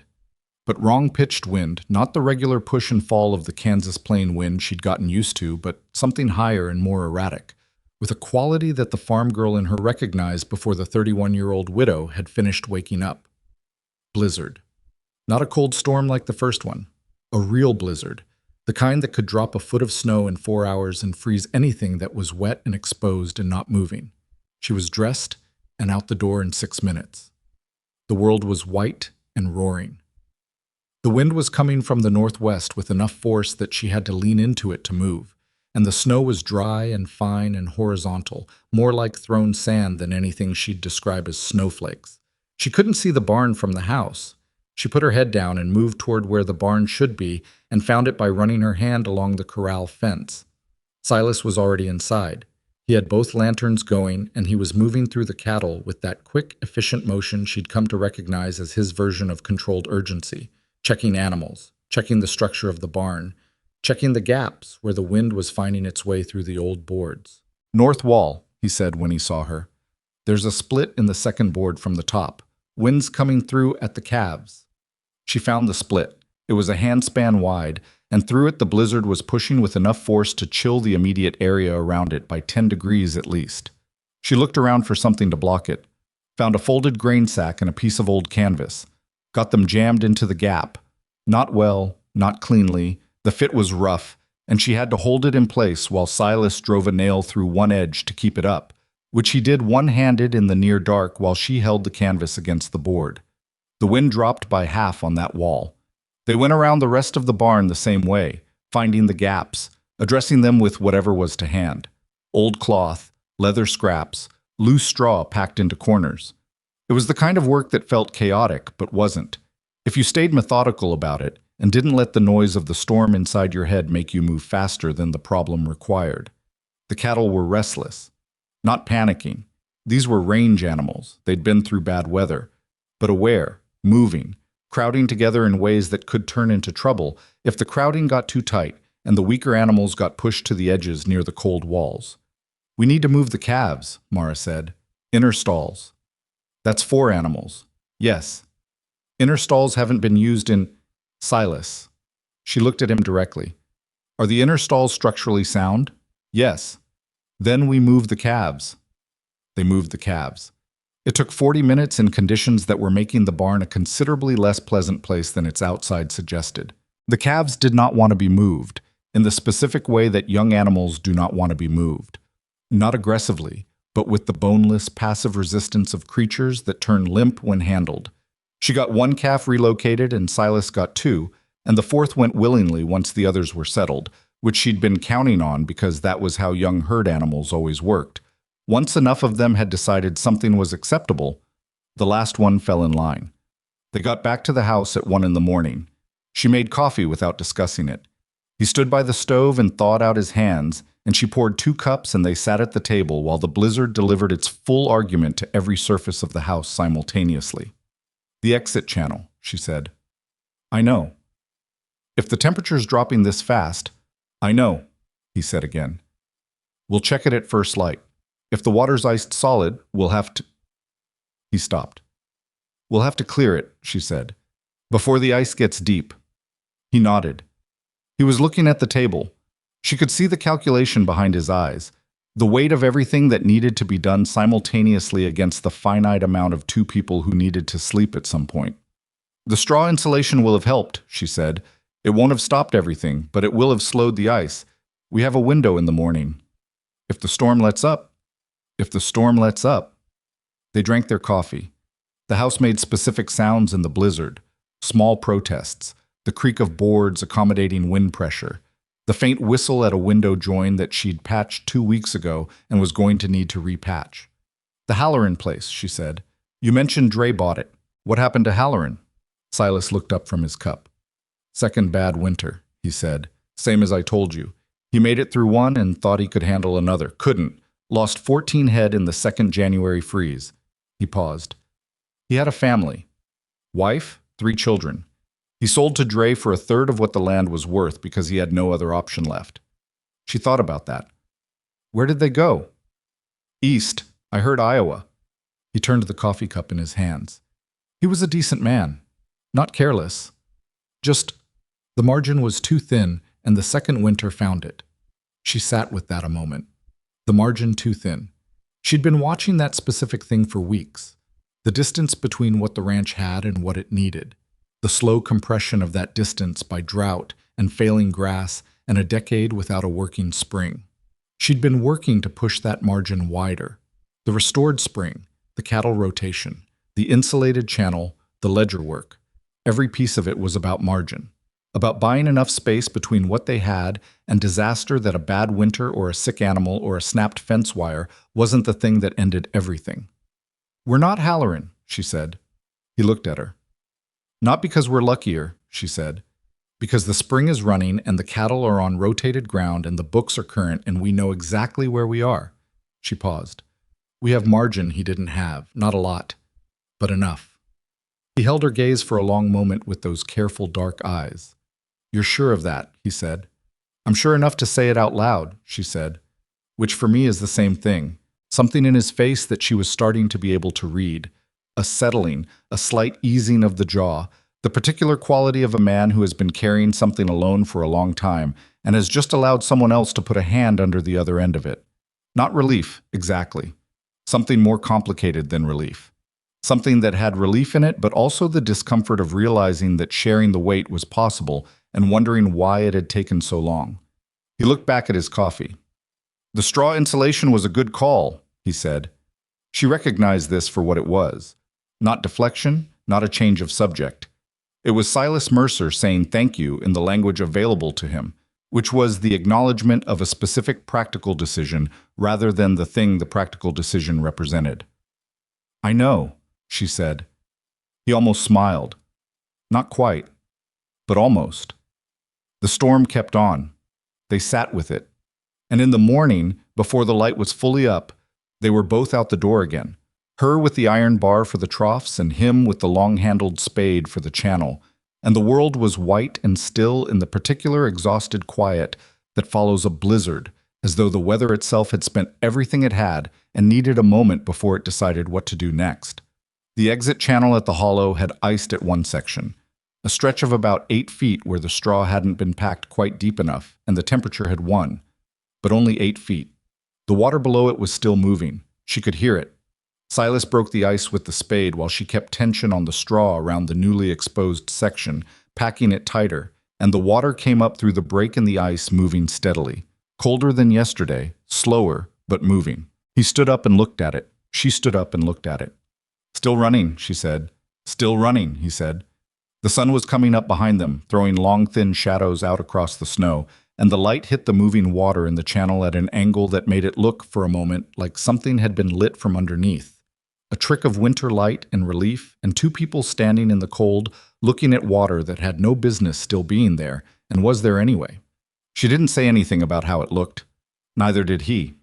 They walked back to the ranch with the cold at their backs, and the water still running behind them, and there was wood to split, and animals to feed, and a cow to check, and books to update, and a north wall board that needed a better patch than the canvas they'd nailed up in the dark.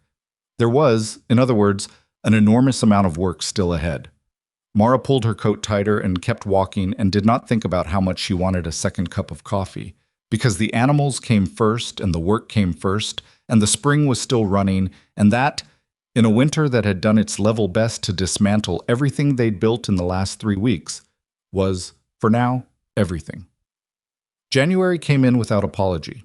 The temperature dropped to 8 degrees on the second day of the new year and stayed there for a week, and the Kansas plain became a landscape that had no patience for sentiment or hesitation or anything that wasn't absolutely essential to continuing to exist. The sky was the color of old pewter from horizon to horizon. The snow that had fallen in the November blizzard had compacted into a hard, gray-white crust that cracked underfoot like thin china. The cattle moved slowly, conserving warmth, their breath rising in steady columns in the still air. Mara had developed a routine by then that she could have performed in her sleep, and some mornings felt as though she was. 4:15, out of bed, stove lit, coffee on. Out the door by 4:40, with the lantern, troughs first, then a circuit of the north pasture fence, then the barn, then back inside to start breakfast before Silas came through at 5:15. After breakfast, the books. Then whatever the day's specific emergency turned out to be, because there was always one. A fence section, a sick animal, a piece of equipment that had decided the cold was a reasonable excuse to stop functioning, a supply that had run lower than the record suggested it should have. She had stopped noticing how tired she was sometime around the 3rd week of December. The tiredness had become a permanent condition, like the cold, like the early mornings, like the persistent ache in her lower back that she managed by not sitting down for too long in one position. You didn't fix those things in the middle of a Kansas winter. You noted them, you worked around them, and you kept moving. What she did notice, because it was impossible not to, was that the spring was still running, through 8 degrees, through the second blizzard that came Christmas week and announced itself by dropping 6 inches of snow in 18 hours, through the cold snap in early January that froze the water in the South Trough solid enough that she had to use the iron bar twice a day to keep it open. Through all of it, the water moved through the restored channel with the stubborn, patient insistence of something that had been waiting underground for 10 years and was not about to be stopped by a bad winter. It had iced over twice more at the exposed section. Both times they'd cleared it the same morning it happened. By the 3rd time the temperature dropped hard enough to threaten it, Silas had gone back to the hollow on his own and packed additional straw along the vulnerable section, twice as deep as before, while she was doing the morning trough circuit. And when she came to find him at the hollow, she found the work already done, and him standing at the spring head in the early light looking at the water.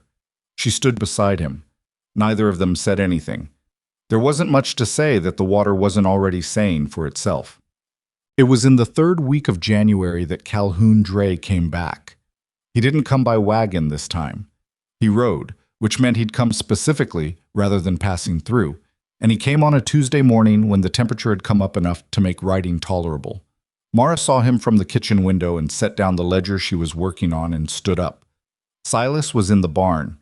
She went to get him, which she suspected Dray had time to prevent. She knocked on the barn door frame and said, "Dray's here," and Silas came out immediately, which told her he'd either seen the horse or been half expecting the visit. They walked back to the house together. Dray was in the front room again. The same chair, the same unhurried posture, the same coat that cost more than a month of what the Mercer ranch was currently pulling in. He'd helped himself to the chair nearest the stove, which was the warmest spot in the room. "Silas," he said. Then, as though noticing her for the first time, which she did not believe for a moment, "Mrs. Whitlock." "Mr. Dre," she said. She sat down at the table with the ledgers. "Not to be rude, to be clear." "Hard winter," Dre said to Silas, who had remained standing. "Worse than last year." "Some," Silas said. "Lost cattle?" "No." Dre received this with the expression of a man who has been told something that contradicts his expectations and is deciding how much to show that. "That's good to hear," he said. "I lost 3 head myself, and I've got twice your operation." He said the last part lightly, easily, like a man sharing an observation rather than making a point. He was good at that. "Sorry to hear it," Silas said. "Well." Dre settled back in the chair. "That's ranching." He looked at the window, then back at Silas. "I'll get to it since we all know why I'm here. The spring. I've been hearing talk in town. People saying you got that hollow channel running again." "That's right," Silas said. "Running through this winter." "Running right now," Silas said. Something moved through Dre's expression. He covered it quickly, but she caught it. The specific recalibration of a man who has built a strategy around a particular assumption and just discovered the assumption was wrong. "Well," he said again. He was quiet a moment. "That changes the conversation about the north section." "There's no conversation about the north section," Silas said. Flat, not aggressive, just settled, the way a man sounds when he's decided something so completely that the topic no longer produces any heat in him. Dre looked at him steadily. "I've made you a fair offer 3 times, Silas." "You have," Silas said, "and I've said no 3 times. Land's only worth what it can produce. A year ago, that section wasn't producing anything. Now you're telling me the spring's running. All right.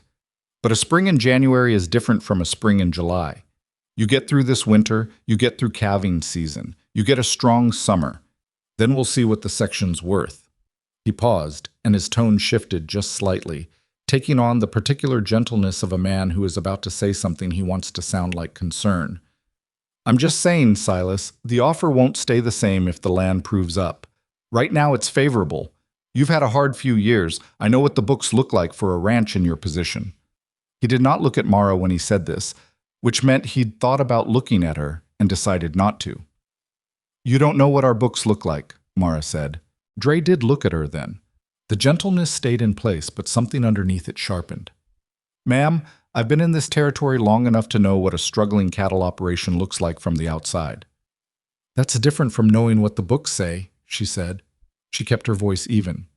"The books say the spring is producing, the herd is intact through the worst January in 3 years, the north pasture grass has had 2 months of rest and will come back strong in March, and the debt load on this operation."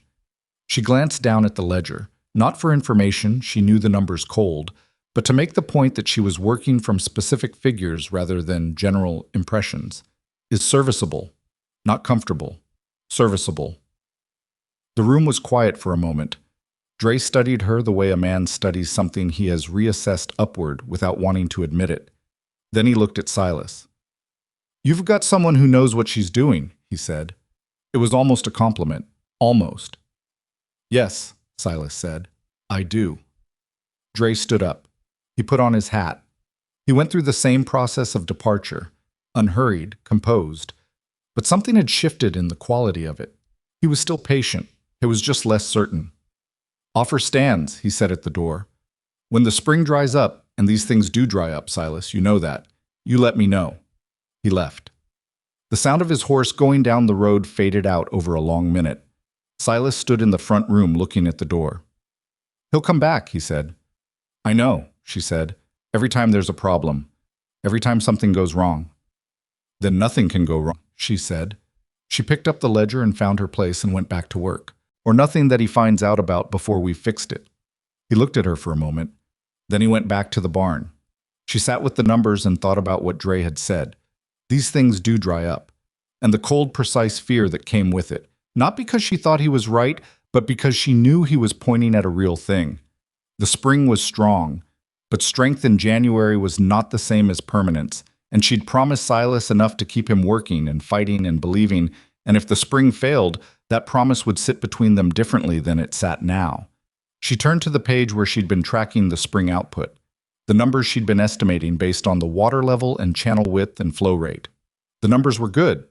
They'd been consistent, but they were estimates, because she didn't have her father's equipment, and she wasn't a water engineer, and she was working from knowledge that was solid for a farmer's daughter, and possibly inadequate for what they were actually trying to do. She made a note in the margin: find someone who knows springs. Underlined it. Turned back to the accounts. The someone who knew springs turned out to be a man named Aldous Greer, which she found out by asking the postmaster in Red Willow on a Thursday morning in late January when she'd driven the wagon into town for supplies. The postmaster told her Greer was an old-timer, 70-something, who'd done water surveying for a railroad company 30 years back and now lived with his daughter's family on the eastern edge of the county. She got the directions, finished her supply run, and drove 12 miles east on frozen roads before she found the right place. Greer was on the porch despite the cold, wrapped in enough blankets to constitute a personal climate, with a cup of something that steamed and a face that had been outdoors for so long it had gone beyond weathered into geological. She introduced herself, told him what she needed. He looked at her over the top of the steam from his cup for a long moment. "Mercer's place," he said. "I know that hollow. Surveyed it in '67. He was quiet for a moment. "The spring silted up." "We cleared it," she said. "October. It's been running since." He looked at her steadily. "Through this winter?" "Yes, sir." He made a sound that was not quite disbelief and not quite impressed, and was possibly both. "The limestone shelf," he said. "We worked around it, moved the channel east." Another long look. 4 feet east? She blinked. "Exactly 4 feet. How did you—" "Because that's where the original channel was," he said. "The one that silted up wasn't the first channel. That spring moved at some point in the last century, natural causes, and it moved east. Your 4-foot channel is the old one. The spring wants to go that way." He drank whatever was in the cup. The silted channel was fighting the natural direction of the water. That's half of why it blocked up so easily. She sat with that for a moment. All that calculation, all that reading of the terrain, all those careful arguments about grade and drainage, and she'd found the right answer by intuition without fully understanding why it was right. "Is it stable?" she asked. "The spring at that location." "Stable as anything in this country," he said. "The water table out there is deeper than most people know. It's fed by the shelf drainage from the high country 40 miles west. That's not a surface spring, that's a deep connection." He paused. "You clear the channel right, you keep it clear. That spring will outlast every living person in this conversation." She drove back 12 miles on frozen roads with that information sitting in her chest like something warm. And when she got home, she told Silas what Greer had said, and he stood in the barn with a bucket in his hand and listened without saying anything until she was done. Then he said, "The spring will outlast us." That's what he said. He was quiet for a moment. Then he went back to what he'd been doing, which was checking the grain supply, and she went back inside, but she could tell from the quality of his silence that the information had landed in him the same way it had landed in her, not with excitement, which neither of them was much given to, but with a slow, deep settling. The thing they'd built was real. It was going to last. Those were not small facts. Calving season arrived in March with the particular chaos that anyone who has worked with cattle knows cannot be fully prepared for, no matter how many times you've done it. Mara had never personally managed a calving season. She'd seen it. Her father had kept a small herd, and she'd been present for enough births to know the basics, the warning signs, the difference between a delivery that was going to resolve itself and one that wasn't.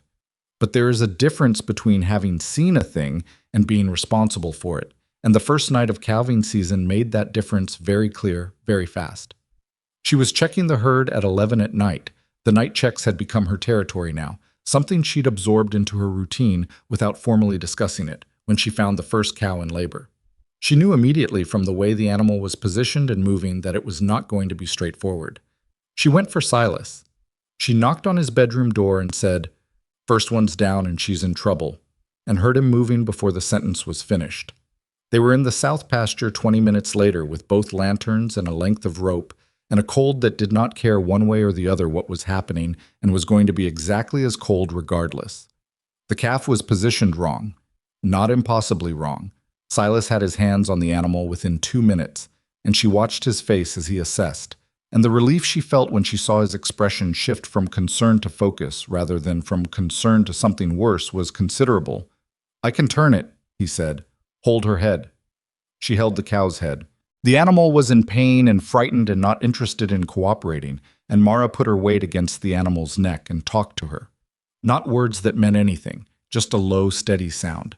The kind of sound that meant someone is here and something is being done, and stay still just a little longer. She talked to animals that way since she was a child. It worked, or it didn't, depending on the animal and the situation, and tonight it worked well enough. Silas worked for 11 minutes in the cold and the lantern light, and she did not look at what he was doing because her job was the animal's head, and she stayed with her job. And at the end of 11 minutes, she heard the specific sounds that meant it was going and then it was done, and he said, "She's out," in a voice that was quiet and matter-of-fact in the way people sound when they've just done something genuinely difficult and would rather not make anything of it. The calf was alive. She was small, smaller than Mara would have liked, and she took a moment to find her feet, which involved 2 determined efforts and 1 complete sideways collapse that was both alarming and deeply characteristic of every newborn animal Mara had ever seen. But she found them, and she found her mother, and Silas and Mara stood back and watched the first minutes of a new life doing what new lives do, which is figure out how to exist in the world with whatever equipment they've been given. "First one," Silas said. "First one," she said. He looked at her across the lantern light. His face was tired and cold, and his coat had things on it that she declined to examine closely, and he had a 2-day stubble, and his hand was still slightly stiff from the winter injury. And he was, she thought without meaning to think it, one of the most real people she had encountered in a very long time. Not good in any simple sense. Not easy. Just real, in the way that people who work hard at honest things in hard circumstances get to be real, the pretense burned away by necessity until what's left is just what's actually there. She looked away from him and back at the calf. "We should name her," she said. It came out before she'd decided to say it. He looked at the calf. He looked like he was going to say something about the impracticality of naming cattle. He said, "What would you name her?" She thought about it. "January," she said, since that's what she survived. He considered this with the same deliberateness he brought to everything. "All right," he said. January grew into one of the better animals on the ranch, but that came later.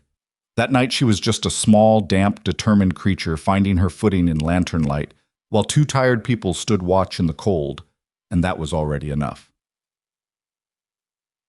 2 more calves came that week, and both were uncomplicated, which felt like the season compensating for the first one. A 4th came the week after, and a 5th. By the end of March, there were 7 new calves in the herd, all alive, and Mara updated the books with numbers that, for the first time since she'd arrived, looked like they were moving in the right direction. Not comfortable. She kept using that word, serviceable, not comfortable, because it was accurate, and because she'd learned in the past 5 months that the ranching life was not built around comfort.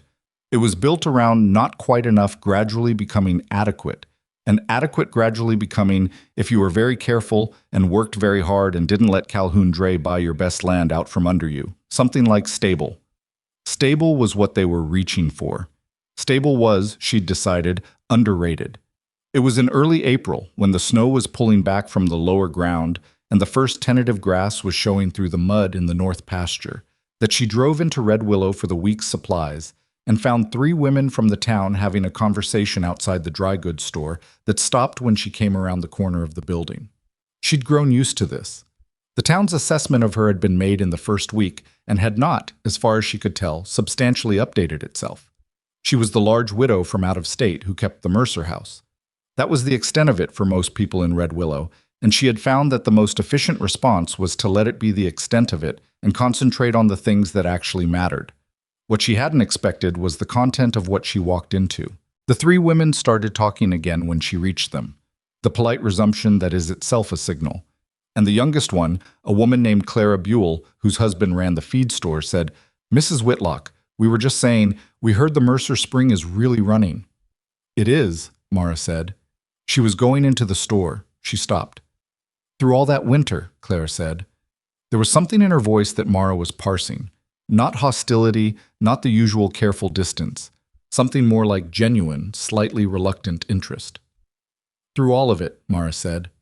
The oldest of the three, a woman whose name Mara thought was Harriet Poole, said, "You're the one who found it. The spring." It wasn't a question. "Silas and I cleared the channel together," Mara said. "But you found it," Harriet said. "Reeves at the feed store said Silas told him it was you who saw the green grass and went back to look." She didn't know Silas had told anyone that. She held that information for a moment, turning it over. "I noticed something worth investigating," she said. Silas made the decision to pursue it. Harriet Poole looked at her steadily with the eyes of a woman who has been alive long enough to know the difference between accurate modesty and inaccurate modesty. "That's a diplomatic answer," she said. Mara looked at her. "It's an accurate one," she said. She went into the store and got her supplies and came back out, and the women were still there, and Clara Buell said, "Is it true you've had 7 calves this season?" "So far," Mara said. "Silas hasn't had more than 4 in a season in 3 years, Harriet said. "He had a good winter," Mara said.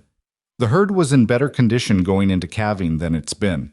She loaded the supplies into the wagon and felt the women's eyes on her and did not perform anything for them. Not modesty, not pride, not the various versions of herself that might have made them more comfortable. She was just what she was, doing what she did, and either that was enough to satisfy their curiosity or it wasn't. Clara said, as she was climbing up onto the wagon bench, "We didn't think, when you arrived," she stopped. She had the grace to look uncertain about what she'd been going to say. Mara looked at her from the wagon bench. "I know what you didn't think," she said. Not unkindly, just plainly. Most people didn't.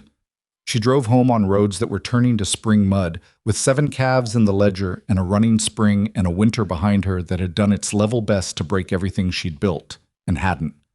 What she found when she got back to the ranch was Silas at the kitchen table with 2 cups of coffee already poured, which meant he'd heard the wagon coming and had known when to put the kettle on, and she sat down and pushed her coat off and wrapped both hands around the cup and said nothing for a moment. He said nothing for a moment. Then she said, "You told Reed at the feed store I found the spring." "I told him what happened," he said. "It wasn't just me." "I know what it was," he said. He picked up his cup. "I told him what happened." She looked at him. He looked at the table, then at her, with that directness that she'd learned was not bluntness. It was the absence of pretense, which was something different. "The town thinks differently of you now than when you came," he said. "I noticed," she said. "Does that matter to you?" She thought about it honestly, the way she tried to think about things she was tempted to have a reflexive answer for. "Less than I expected it to," she said. 6 months ago, I think it would have mattered more." She drank the coffee. "What matters now is the books and the calves and the north pasture grass coming in." He nodded slowly. "But yes," she said, "a little. It matters a little." He accepted that without comment, which was the right response. They drank their coffee in the kitchen with the April light coming through the window in a way that was different from any of the light that had come through it since October. Softer, warmer, without the cutting quality of winter light. The stove was on but less necessary than it had been, which was the kind of change you noticed without quite believing it at first. The incremental return of warmth that happened so gradually, you caught yourself waiting for the cold to come back, even after it was already gone. It was a Thursday evening in mid-April when she found the bundle on the table beside her ledgers. She'd been outside checking the North Pasture channel, a check she made every 2 or 3 days now, more from habit than necessity, the spring having proven itself thoroughly enough that she'd stopped holding her breath about it. And when she came back inside and sat down at the table to update the accounts, it was there. A small bundle of dried prairie grass, tied with a piece of twine. Not much to look at. The kind of thing the wind could have made, except the wind didn't tie twine. She picked it up. Silas was in the barn. She could hear him moving around out there, the familiar sounds of end-of-day animal care, feed bins, water, the particular latching sound of the gate he'd repaired twice over the winter. She held the bundle and looked at it. Prairie grass. It was the first green thing that had come back in the North Pasture after the spring started running. She'd pointed it out to him in early March. A thin showing, nothing dramatic, but real. New growth on ground that had been exhausted. She'd mentioned it, and he'd looked at it and said good in the way he said most things, which was with most of the feeling kept below the surface. He'd gone back and cut it, dried it, tied it with twine, left it beside her books. She set it down on the table and sat there for a moment with the evening light going orange through the kitchen window and the sound of him coming back up to the house getting gradually louder. She was not going to be foolish about this. She'd made that decision in the first week she'd arrived here, and she was going to keep it. She was a widow with a canvas bag and a ledger book, and enough practical sense to know that the most important thing she could do for herself right now was make sure the roof over her head was one she'd helped build rather than one she was borrowing. She was not going to confuse gratitude with something else. And she was not going to confuse the closeness that came from shared hard work with something that required a different name. She was not going to be foolish about this. She picked up the bundle and moved it to the windowsill, where the light hit it. Then she sat back down and opened the ledger and began updating the accounts. When Silas came through the door 10 minutes later, she didn't mention the bundle. He didn't mention the bundle. He came to the stove and poured coffee left over from the morning and leaned against the counter and looked at the north pasture through the window, the same way he did most evenings, assessing, planning, the private accounting of a man who carries the ranch in his head at all times. His eyes moved to the windowsill. He saw the bundle. He looked back out the window. She kept writing. "Spring output's up again," she said. "I checked this afternoon. Volume's definitely higher than February." "I noticed," he said. "The channel on the east side of the hollow is running faster." "Greer was right," she said. "It's increasing as the ground temperature comes up." He drank his coffee. Outside, the last of the afternoon light was going across the north pasture, and in it she could see the green coming up through the brown. Real green, not the tentative showing of early March, but something with confidence behind it. Grass that had rested long enough to want to grow. "I want to move the rest of the herd to the hollow section in 2 weeks," he said. "Let the north pasture rest completely through May." "That gives the south pasture 8 weeks to recover before summer," she said. "Yes." "You'll have enough capacity on the hollow section?" "With the spring running, yes." He paused. "Something I wouldn't have said in October." She wrote the rotation plan into the ledger margin. Not the official accounts, but the planning notes she'd started keeping in January, a parallel record of decisions made and the reasoning behind them, the kind of documentation that would matter if they ever needed to explain to anyone how they'd pulled the operation back from where it had been, or if she ever needed to explain it to someone who came after. She didn't let that thought develop. She closed that door firmly and went back to the numbers. "I want to talk to you about hiring someone," she said, "for the summer. Not permanently. Not yet. But if calving goes the way the numbers suggest it should, and if the hollow section is fully productive by June, you're going to have more operation than 2 people can properly manage." He was quiet. "I know it costs money," she said. "I've run the projections. If the spring hold and the calf mortality stays low, and you get a reasonable price at the fall market, and there's a stockman in Hayes who's paying better than the Red Willow buyer, I found that out from the postmaster last month, then you can pay a seasonal hand and still show a net improvement on last year." "You found out about the Hayes stockman from the postmaster," he said. "People in post offices know things," she said. "It's a useful quality to cultivate." He was quiet again, longer this time. She waited. "1 hand," he said, "for the summer." "1 to start," she said. "2 if the numbers hold through July." He turned from the window and looked at her. "You're planning for 2. "I'm planning for what the ranch will need if everything works the way it should," she said. "That's different from expecting it." He looked at her for a long moment with the evening behind him, and the ledger open on the table between them, and the bundle of dried prairie grass on the windowsill in the fading light. "All right," he said, "1 hand for the summer." "I'll put together what we can offer," she said, "by end of week." He nodded. He put down the coffee cup. He looked at the window again, at the north pasture and the green coming through the brown, and she thought she saw something in the line of his shoulders that hadn't been there in October. Not relaxation.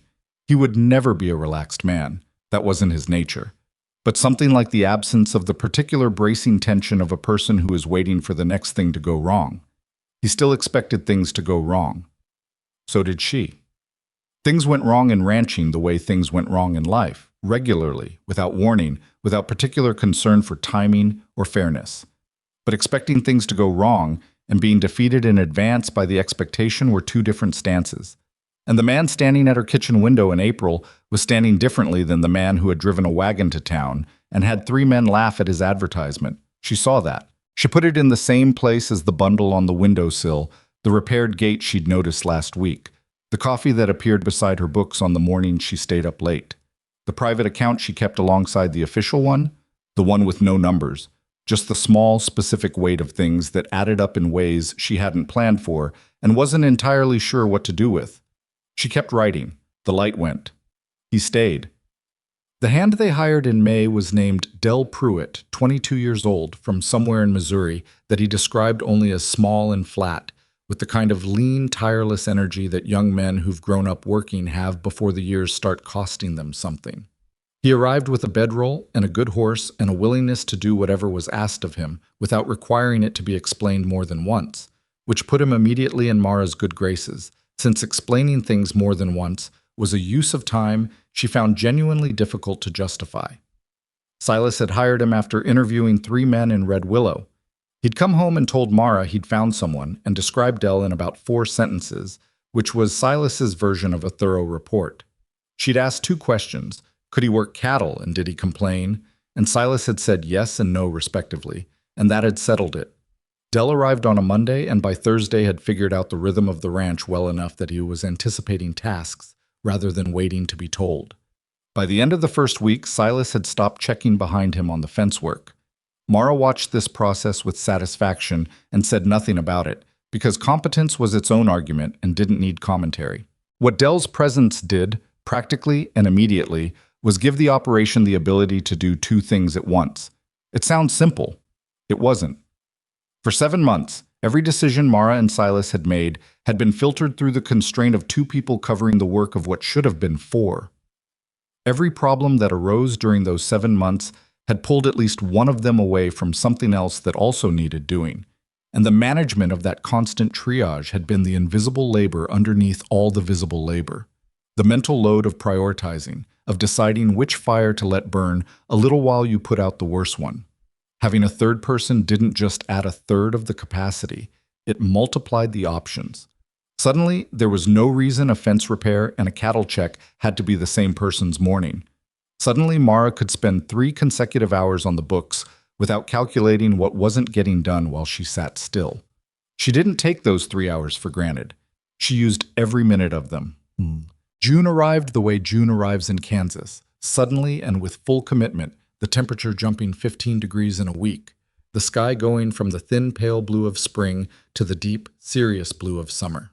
The hollow section was fully productive by the first week of the month, exactly as she'd projected. The spring output had increased again as Greer had said it would, and the channel carried water all the way to the rejoined creek bed on the north side of the ridge, and the grass that had come back through April and May had by June become something she would not have believed possible if she hadn't watched it happen 1 week at a time. Real grass, thick-rooted, deep green, the kind of grass that meant the soil had moisture underneath it, that the water table was feeding it from below as much as the rain fed it from above. The kind of grass that could sustain a rotating herd without being destroyed in the process. The cattle knew it before she did. The day they moved the main herd to the hollow section, the animals moved through the gate with a purposefulness that animals only show when they can smell what they want. They spread across the hollow pasture and put their heads down and ate with the focused, steady energy of creatures who have been making do with something inadequate for a long time and have just been given the real thing. Mara stood at the gate and watched them, and felt something in her chest that was large and complicated, and that she let herself have for exactly 2 minutes before she went back to the barn to help Del with the water trough the hollow section needed repositioning. She'd learned that about herself in the months here. She could feel things fully, but she did it while moving. Standing still with the feeling was not something her body knew how to do for very long. Her father had been the same way. Her husband used to tease her about it, gently, saying she was the only person he knew who processed grief by reorganizing the root cellar. She thought about him sometimes with something closer to warmth now than pain. Not because the loss was smaller, because she'd built enough around it that there was more to hold it in proportion. She didn't know exactly when that had shifted. She suspected it had been gradual, and that trying to find the specific moment would be like trying to find the day winter became spring. You could find evidence on either side, but the actual moment was already behind you by the time you noticed it was gone. It was Denton Briggs who told her about the newspaper piece. She didn't know Briggs well. She knew him as one of the three men who had laughed at Silas's advertisement, which she'd learned about secondhand in February from Clara Buell, who had told her in the way that women tell each other things that they believe the recipient has a right to know. She'd filed it away without particular anger. Men like Briggs laughed because they could, and the response to that was not anger, but results. Briggs came by the ranch on a July afternoon with a folded newspaper in his hand and an expression on his face that Mara could only describe as a man who has eaten something that didn't sit well and is trying to appear as though this is not the case. Silas was in the field with Dell. Mara was on the porch going over the supply lists, which she'd started doing outside when the weather permitted because the kitchen got hot in July and the porch got a cross breeze in the afternoons. Briggs pulled up and looked at her on the porch and looked at the newspaper in his hand. "Mrs. Whitlock," he said, "is Silas around?" "He'll be back in an hour," she said. "I can help you with whatever you need, or you're welcome to wait." He looked at the newspaper again. Then he dismounted and came to the porch and held it out to her. "Thought he ought to see this." It was the Hays City Territorial paper, 4 days old. She found the piece on the second page, a short item, maybe 200 words, under a heading about regional cattle operations. It mentioned the Mercer Ranch by name. It mentioned the restored spring and the recovering herd and the expanded acreage. It mentioned, in the second-to-last sentence, that the recovery had been led in significant part by the ranch's housekeeper, identified as a widow from Ohio with a background in farm management. She read it twice. "How did this get in here?" she said. Briggs shifted his weight. He was not a comfortable man in this moment, she observed. "Greer," he said. "Old Aldous Greer. He told somebody who told somebody. You know how it goes." She folded the paper. "There's talk in town," Briggs said. He was looking at the porch railing. "About how the ranch has turned around." He paused. "People are—" He stopped. Started differently. "I said some things in October, when Silas put up the advertisement. You probably heard." "I heard," she said. "Well." He looked at her directly, with the effortful quality of a man making himself do something. "I was wrong." She looked at him. He was genuinely uncomfortable, which she had not expected. There was no performance in it, no calculated apology, no social maneuvering. Just a man in his 50s on a porch admitting he'd been wrong about something, which she knew from experience cost some men considerably more than it appeared to. "All right," she said. He blinked. He'd expected something else, she thought. A lecture, or an acceptance, or a dismissal. All right had apparently not been in his list of anticipated responses. "All right," he said. "You were wrong, and now you know it, and you came to say so," she said. "That's more than most people manage. All right." He stood there a moment longer, then nodded once, and mounted his horse, and left. She watched him go down the road and thought about how strange it was.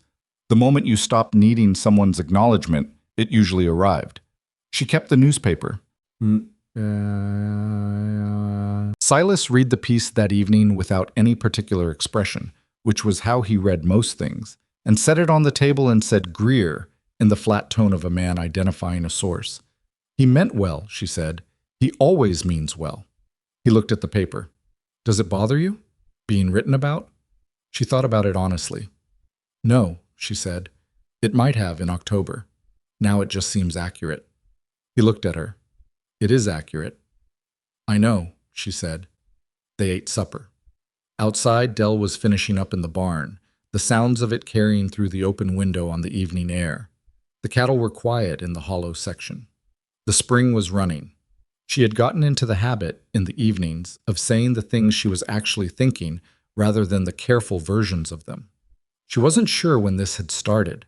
Sometime in the spring, probably, when the winter had been survived and the worst pressure had lifted enough that the energy she'd been using for pure management could be redirected toward something else, toward the actual texture of her days here, and what she thought about it, and what it had become. "Dre hasn't come back," she said. "Not since February," Silas said. "Do you think he will?" Silas was quiet a moment. "Yes," he said. "He's patient." The operation's different now than it was in February, she said. The books are stronger, the herd is stronger. If he comes back now, his offer has to be different. Higher, Silas said. Higher, she agreed, which means you're in a different negotiating position. He looked at her. I'm not selling. I know you're not, she said, but there's a difference between not selling from a position of weakness and not selling from a position of strength. The second one is considerably better for your peace of mind. He turned his coffee cup in his hands. I've been thinking about the Halloran land, he said. The 200 acres east of the creek. Dre owns it now. But there's the Pettifer claim north of it, 80 acres. It's been sitting idle since Pettifer went back east 2 years ago. She looked at him. This was new. I know we don't have the money now, he said. But if the fall market goes the way you're projecting, and if next calving season holds, by spring we might have enough for a down payment. He paused. The 80 acres shares the watershed with our north section. If we held it, Dre couldn't use it to surround us from the east. She looked at him for a long moment. This was Silas Mercer planning years ahead, which was different from Silas Mercer surviving the next winter. She'd watched the transition happen slowly, incrementally, a man gradually allowing himself to believe the ground was solid enough to build on, rather than just stand on. Let me look at the numbers, she said. I know what the numbers say, he said. I want to know what you think. She held that. He'd said it simply, without particular weight, but it landed with weight regardless. 8 months ago, he hadn't asked her what she thought. He'd tolerated her opinion and then made his own decisions. Now he was asking because the distinction between what he thought and what she thought had produced over 8 months of hard evidence, a better result than either of them working separately. I think, she said carefully, that if the fall market meets the low end of my projection, we can't do it. If it meets the middle estimate, we can make a down payment that's credible. If it meets the high estimate, which I think is possible but not guaranteed, we can make a strong offer and still have operating reserve. And your confidence in the middle estimate? 60%, she said, given the herd condition, the calves, the Hayes buyers' pricing, and the fact that 2 other operations in this county had bad winters and will be bringing thinner cattle to market, which makes ours comparatively more attractive. He was quiet, working through it. The 80 acres, she said. If we move on it in spring, what's the plan for the land itself? Expand the rotation, he said. Give the hollow section a rest period in late summer. Run a 4th cycle. He paused. And put another hand on by summer. 2 hands, she'd said in April. He'd said 1. Now he was saying 2. She wrote it in the margin of the planning ledger. But the fall market exceeded the middle estimate by 11%. She'd been conservative, as she generally was, which meant the result was better than she'd promised, and she had the satisfaction of being wrong in the direction she preferred to be wrong in. They came back from Hayes with figures in the ledger that she looked at twice because the first reading seemed like something she'd written in a different column. It was not a fortune. It was not even comfort, not yet. But it was clear, documented, irrefutable progress. Numbers that went up rather than down. A ranch that was selling from strength rather than desperation. A fall market where Silas Mercer had walked away from Dre's buyer in Red Willow and driven to Hayes because Mara had found a better price, and the ranch could afford to make that choice now. She updated every line of the ledger that night while Silas and Dell were settling the horses, and when she was done, she sat back and looked at the columns, where they'd been in October, where they were now, and let herself feel for exactly the right amount of time what that meant. Then she made a note about the Pettifer claim and the spring figures and the expansion projection for next year, and she turned the page. It was October again by the time Calhoun Dre made his 4th visit to the Mercer Ranch, a full year since Mara had arrived. She noticed this without ceremony, the way you notice the anniversary of something significant, not with fanfare, just with the specific weight of a date that carries meaning. Dre came by wagon this time, mid-morning on a Wednesday, and this time Silas was in the front room when he pulled up, doing the harness repair he'd been putting off for a week, and Mara was at the table with the new ledger she'd started in September. They heard the wagon. Silas looked at her. She looked at him. He went to the door. Dre came in and stopped when he took in the room. The new ledger open on the table. The organized shelves Mara had rebuilt in the summer. The general quality of the place that had changed in ways that were hard to specify individually, but that added up to a ranch that was being actively, intelligently managed rather than merely maintained. His eyes went to Mara, then back to Silas. "Good fall market," he said. He said it without preamble, which told her he'd heard the Hayes numbers. News moved through ranching communities the way water moved through certain soils. Not visibly, but inevitably. "Good fall market," Silas agreed. "I heard you got good price on the calves." "We did." Dre sat down. He had the same coat, the same hat, the same patient quality. But she could see that the patience was doing more work than it used to. It was the patience of a man who has been waiting for a weak point that has not appeared, and who is recalculating how long he is willing to wait. "I'll make you a different offer," he said. "The whole north section, the hollow acreage included. I know the spring's running, and I know what that means for the value. I'm accounting for it." He named a number. It was a significant number, a fair number, actually, fairer than the previous offers, which had been predicated on the land being worth next to nothing. She watched Silas's face as he heard it, and she saw exactly nothing in it.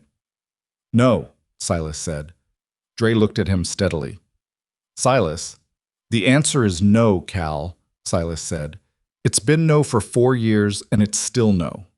He said it without heat, without drama. "I appreciate that you've been straight with me about the offer. That's worth something, but this land isn't for sale." Dre looked at Mara, which she hadn't expected. Not at Silas, at her, directly. "You're the one running the books," he said. It wasn't an accusation, more like a statement of fact that he was directing at the person he'd concluded was the relevant decision-maker. "I manage the accounts," she said. "Silas manages the ranch." "Between you, you've turned this place around in a year," Dre said. She heard something in his voice that was close to grudging admission, which from Calhoun Dre was approximately equivalent to a standing ovation. "I misjudged the situation." "You misjudged a few things," she said. "I did." He stood up.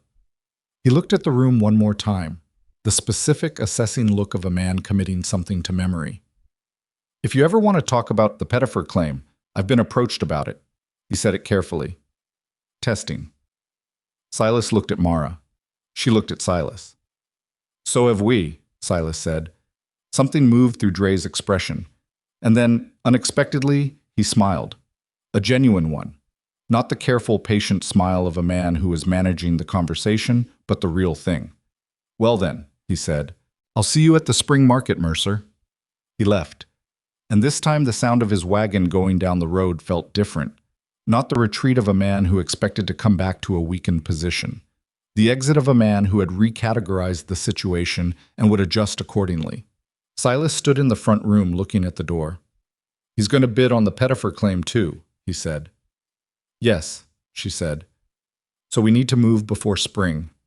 She opened the ledger to the expansion projection she'd started in September. "I've been running the numbers. If we use the fall proceeds carefully and take a partial note from the bank in Hayes rather than Red Willow, the Hayes rate is better. I confirmed that last month. We can make a credible first offer in November." He came and stood beside her at the table, looking at the ledger.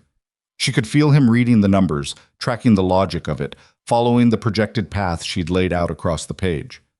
"November," he said. "Before the ground freezes," she said. "Before Dre has time to organize. And before everyone in the county knows the spring is worth what it's worth, which," she paused. "The newspaper piece has already started that conversation." He was quiet for a moment. "You've been planning this since April," he said. "Since March, actually," she said.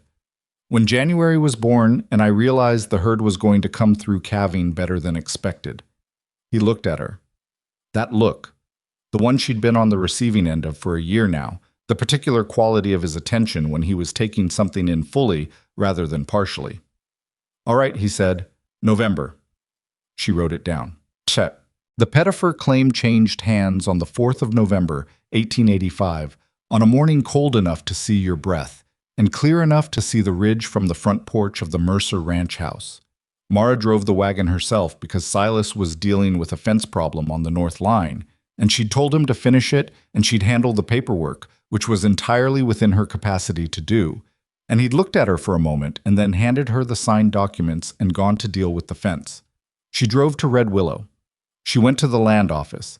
She sat across from the clerk and signed the documents and pushed them across the desk and came back out into the cold November morning with 80 acres of watershed land added to the Mercer Ranch operation. She sat in the wagon for a moment before she started the drive back. 80 acres. The spring's eastern boundary secured. Dre's approach from that direction closed. The fourth rotation cycle possible. The second hand next summer funded. She picked up the reins and drove home. That evening, after supper, she came out onto the porch with her coffee and stopped. Beside Silas's chair, the old wooden chair he'd built himself years ago, that sat at the south end of the porch where it caught the evening light, there was a second chair, same construction, same weight, same height, but new. The wood still pale, not yet weathered to the gray of the first one. He'd made it recently, which meant he'd made it while she was in the house doing other things, and hadn't said anything about it.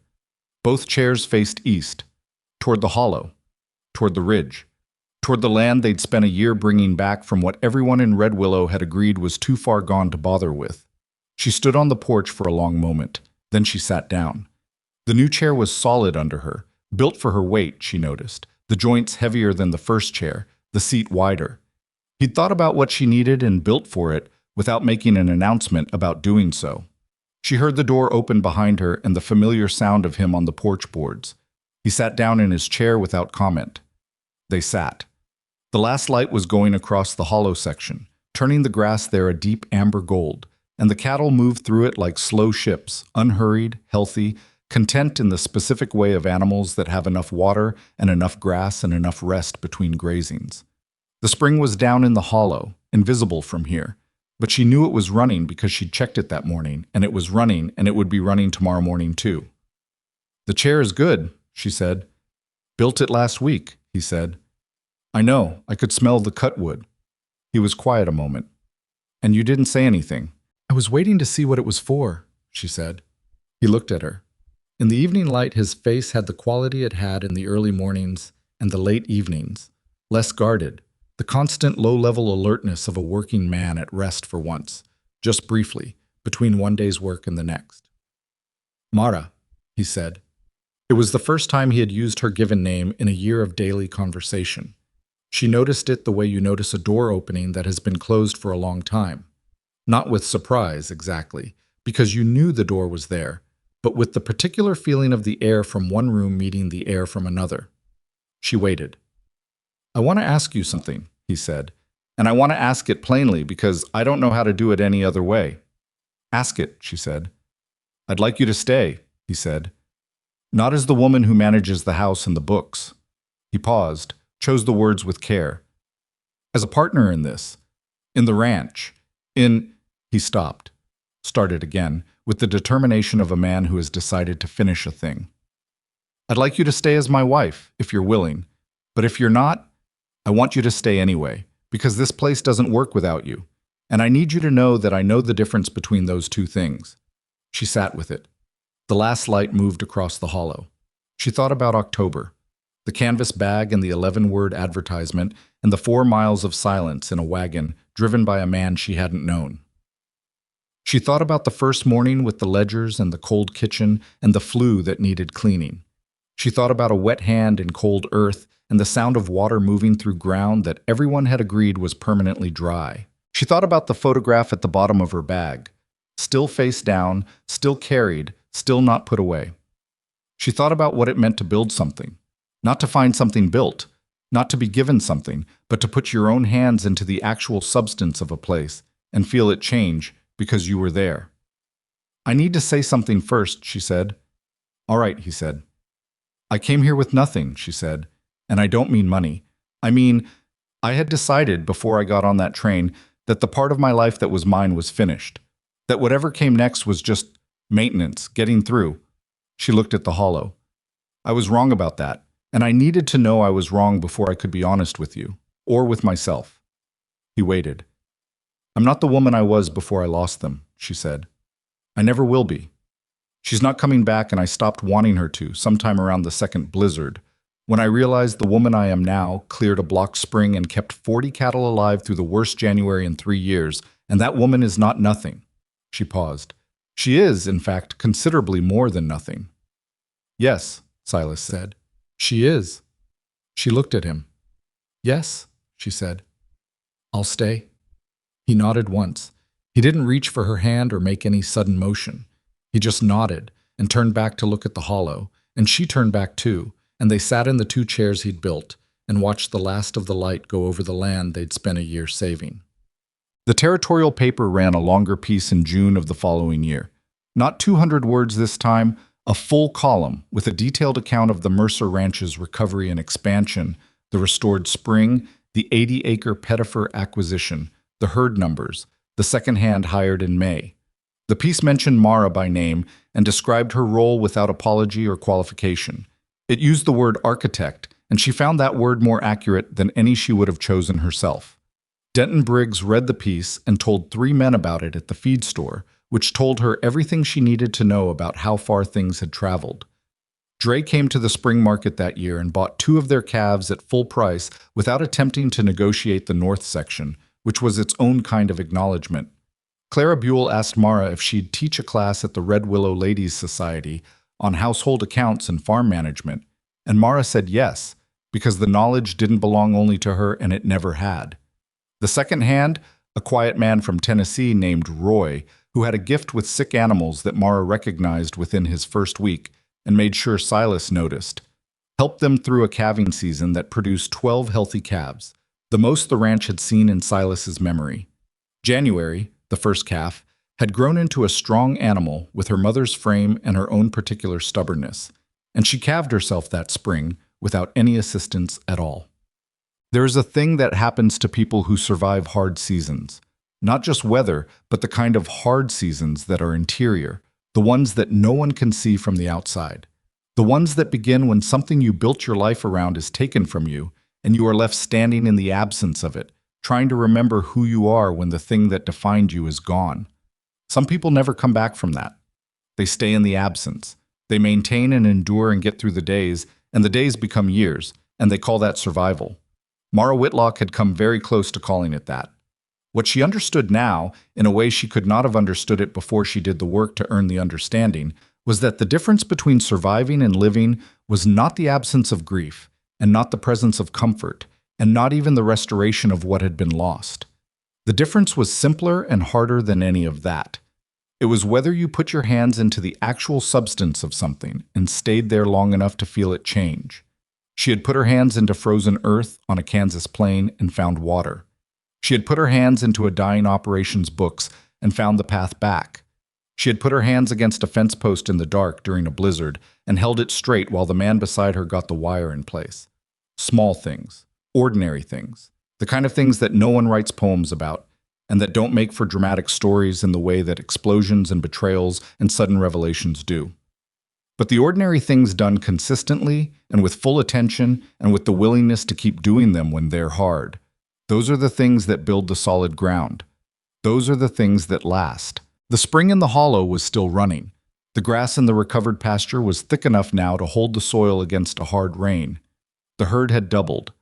And on a summer evening in 1886 on the porch of the Mercer Ranch house, a woman who had arrived with a canvas bag and nowhere certain to belong, sat in a chair built for her by the man beside her and looked out over the land they had built together and found that she was not maintaining and enduring and getting through. She was home. She had not been given it. She had not stumbled into it. She had dug it out of the cold ground with her own hands, in the dark, when no one believed it was there. That was the thing about belonging. You didn't find it. You didn't receive it from someone else like a gift. You built it, the way you built anything that lasted, one day of honest work at a time, until the day you looked up and realized the thing you'd been building was already under your feet. And neither of them planned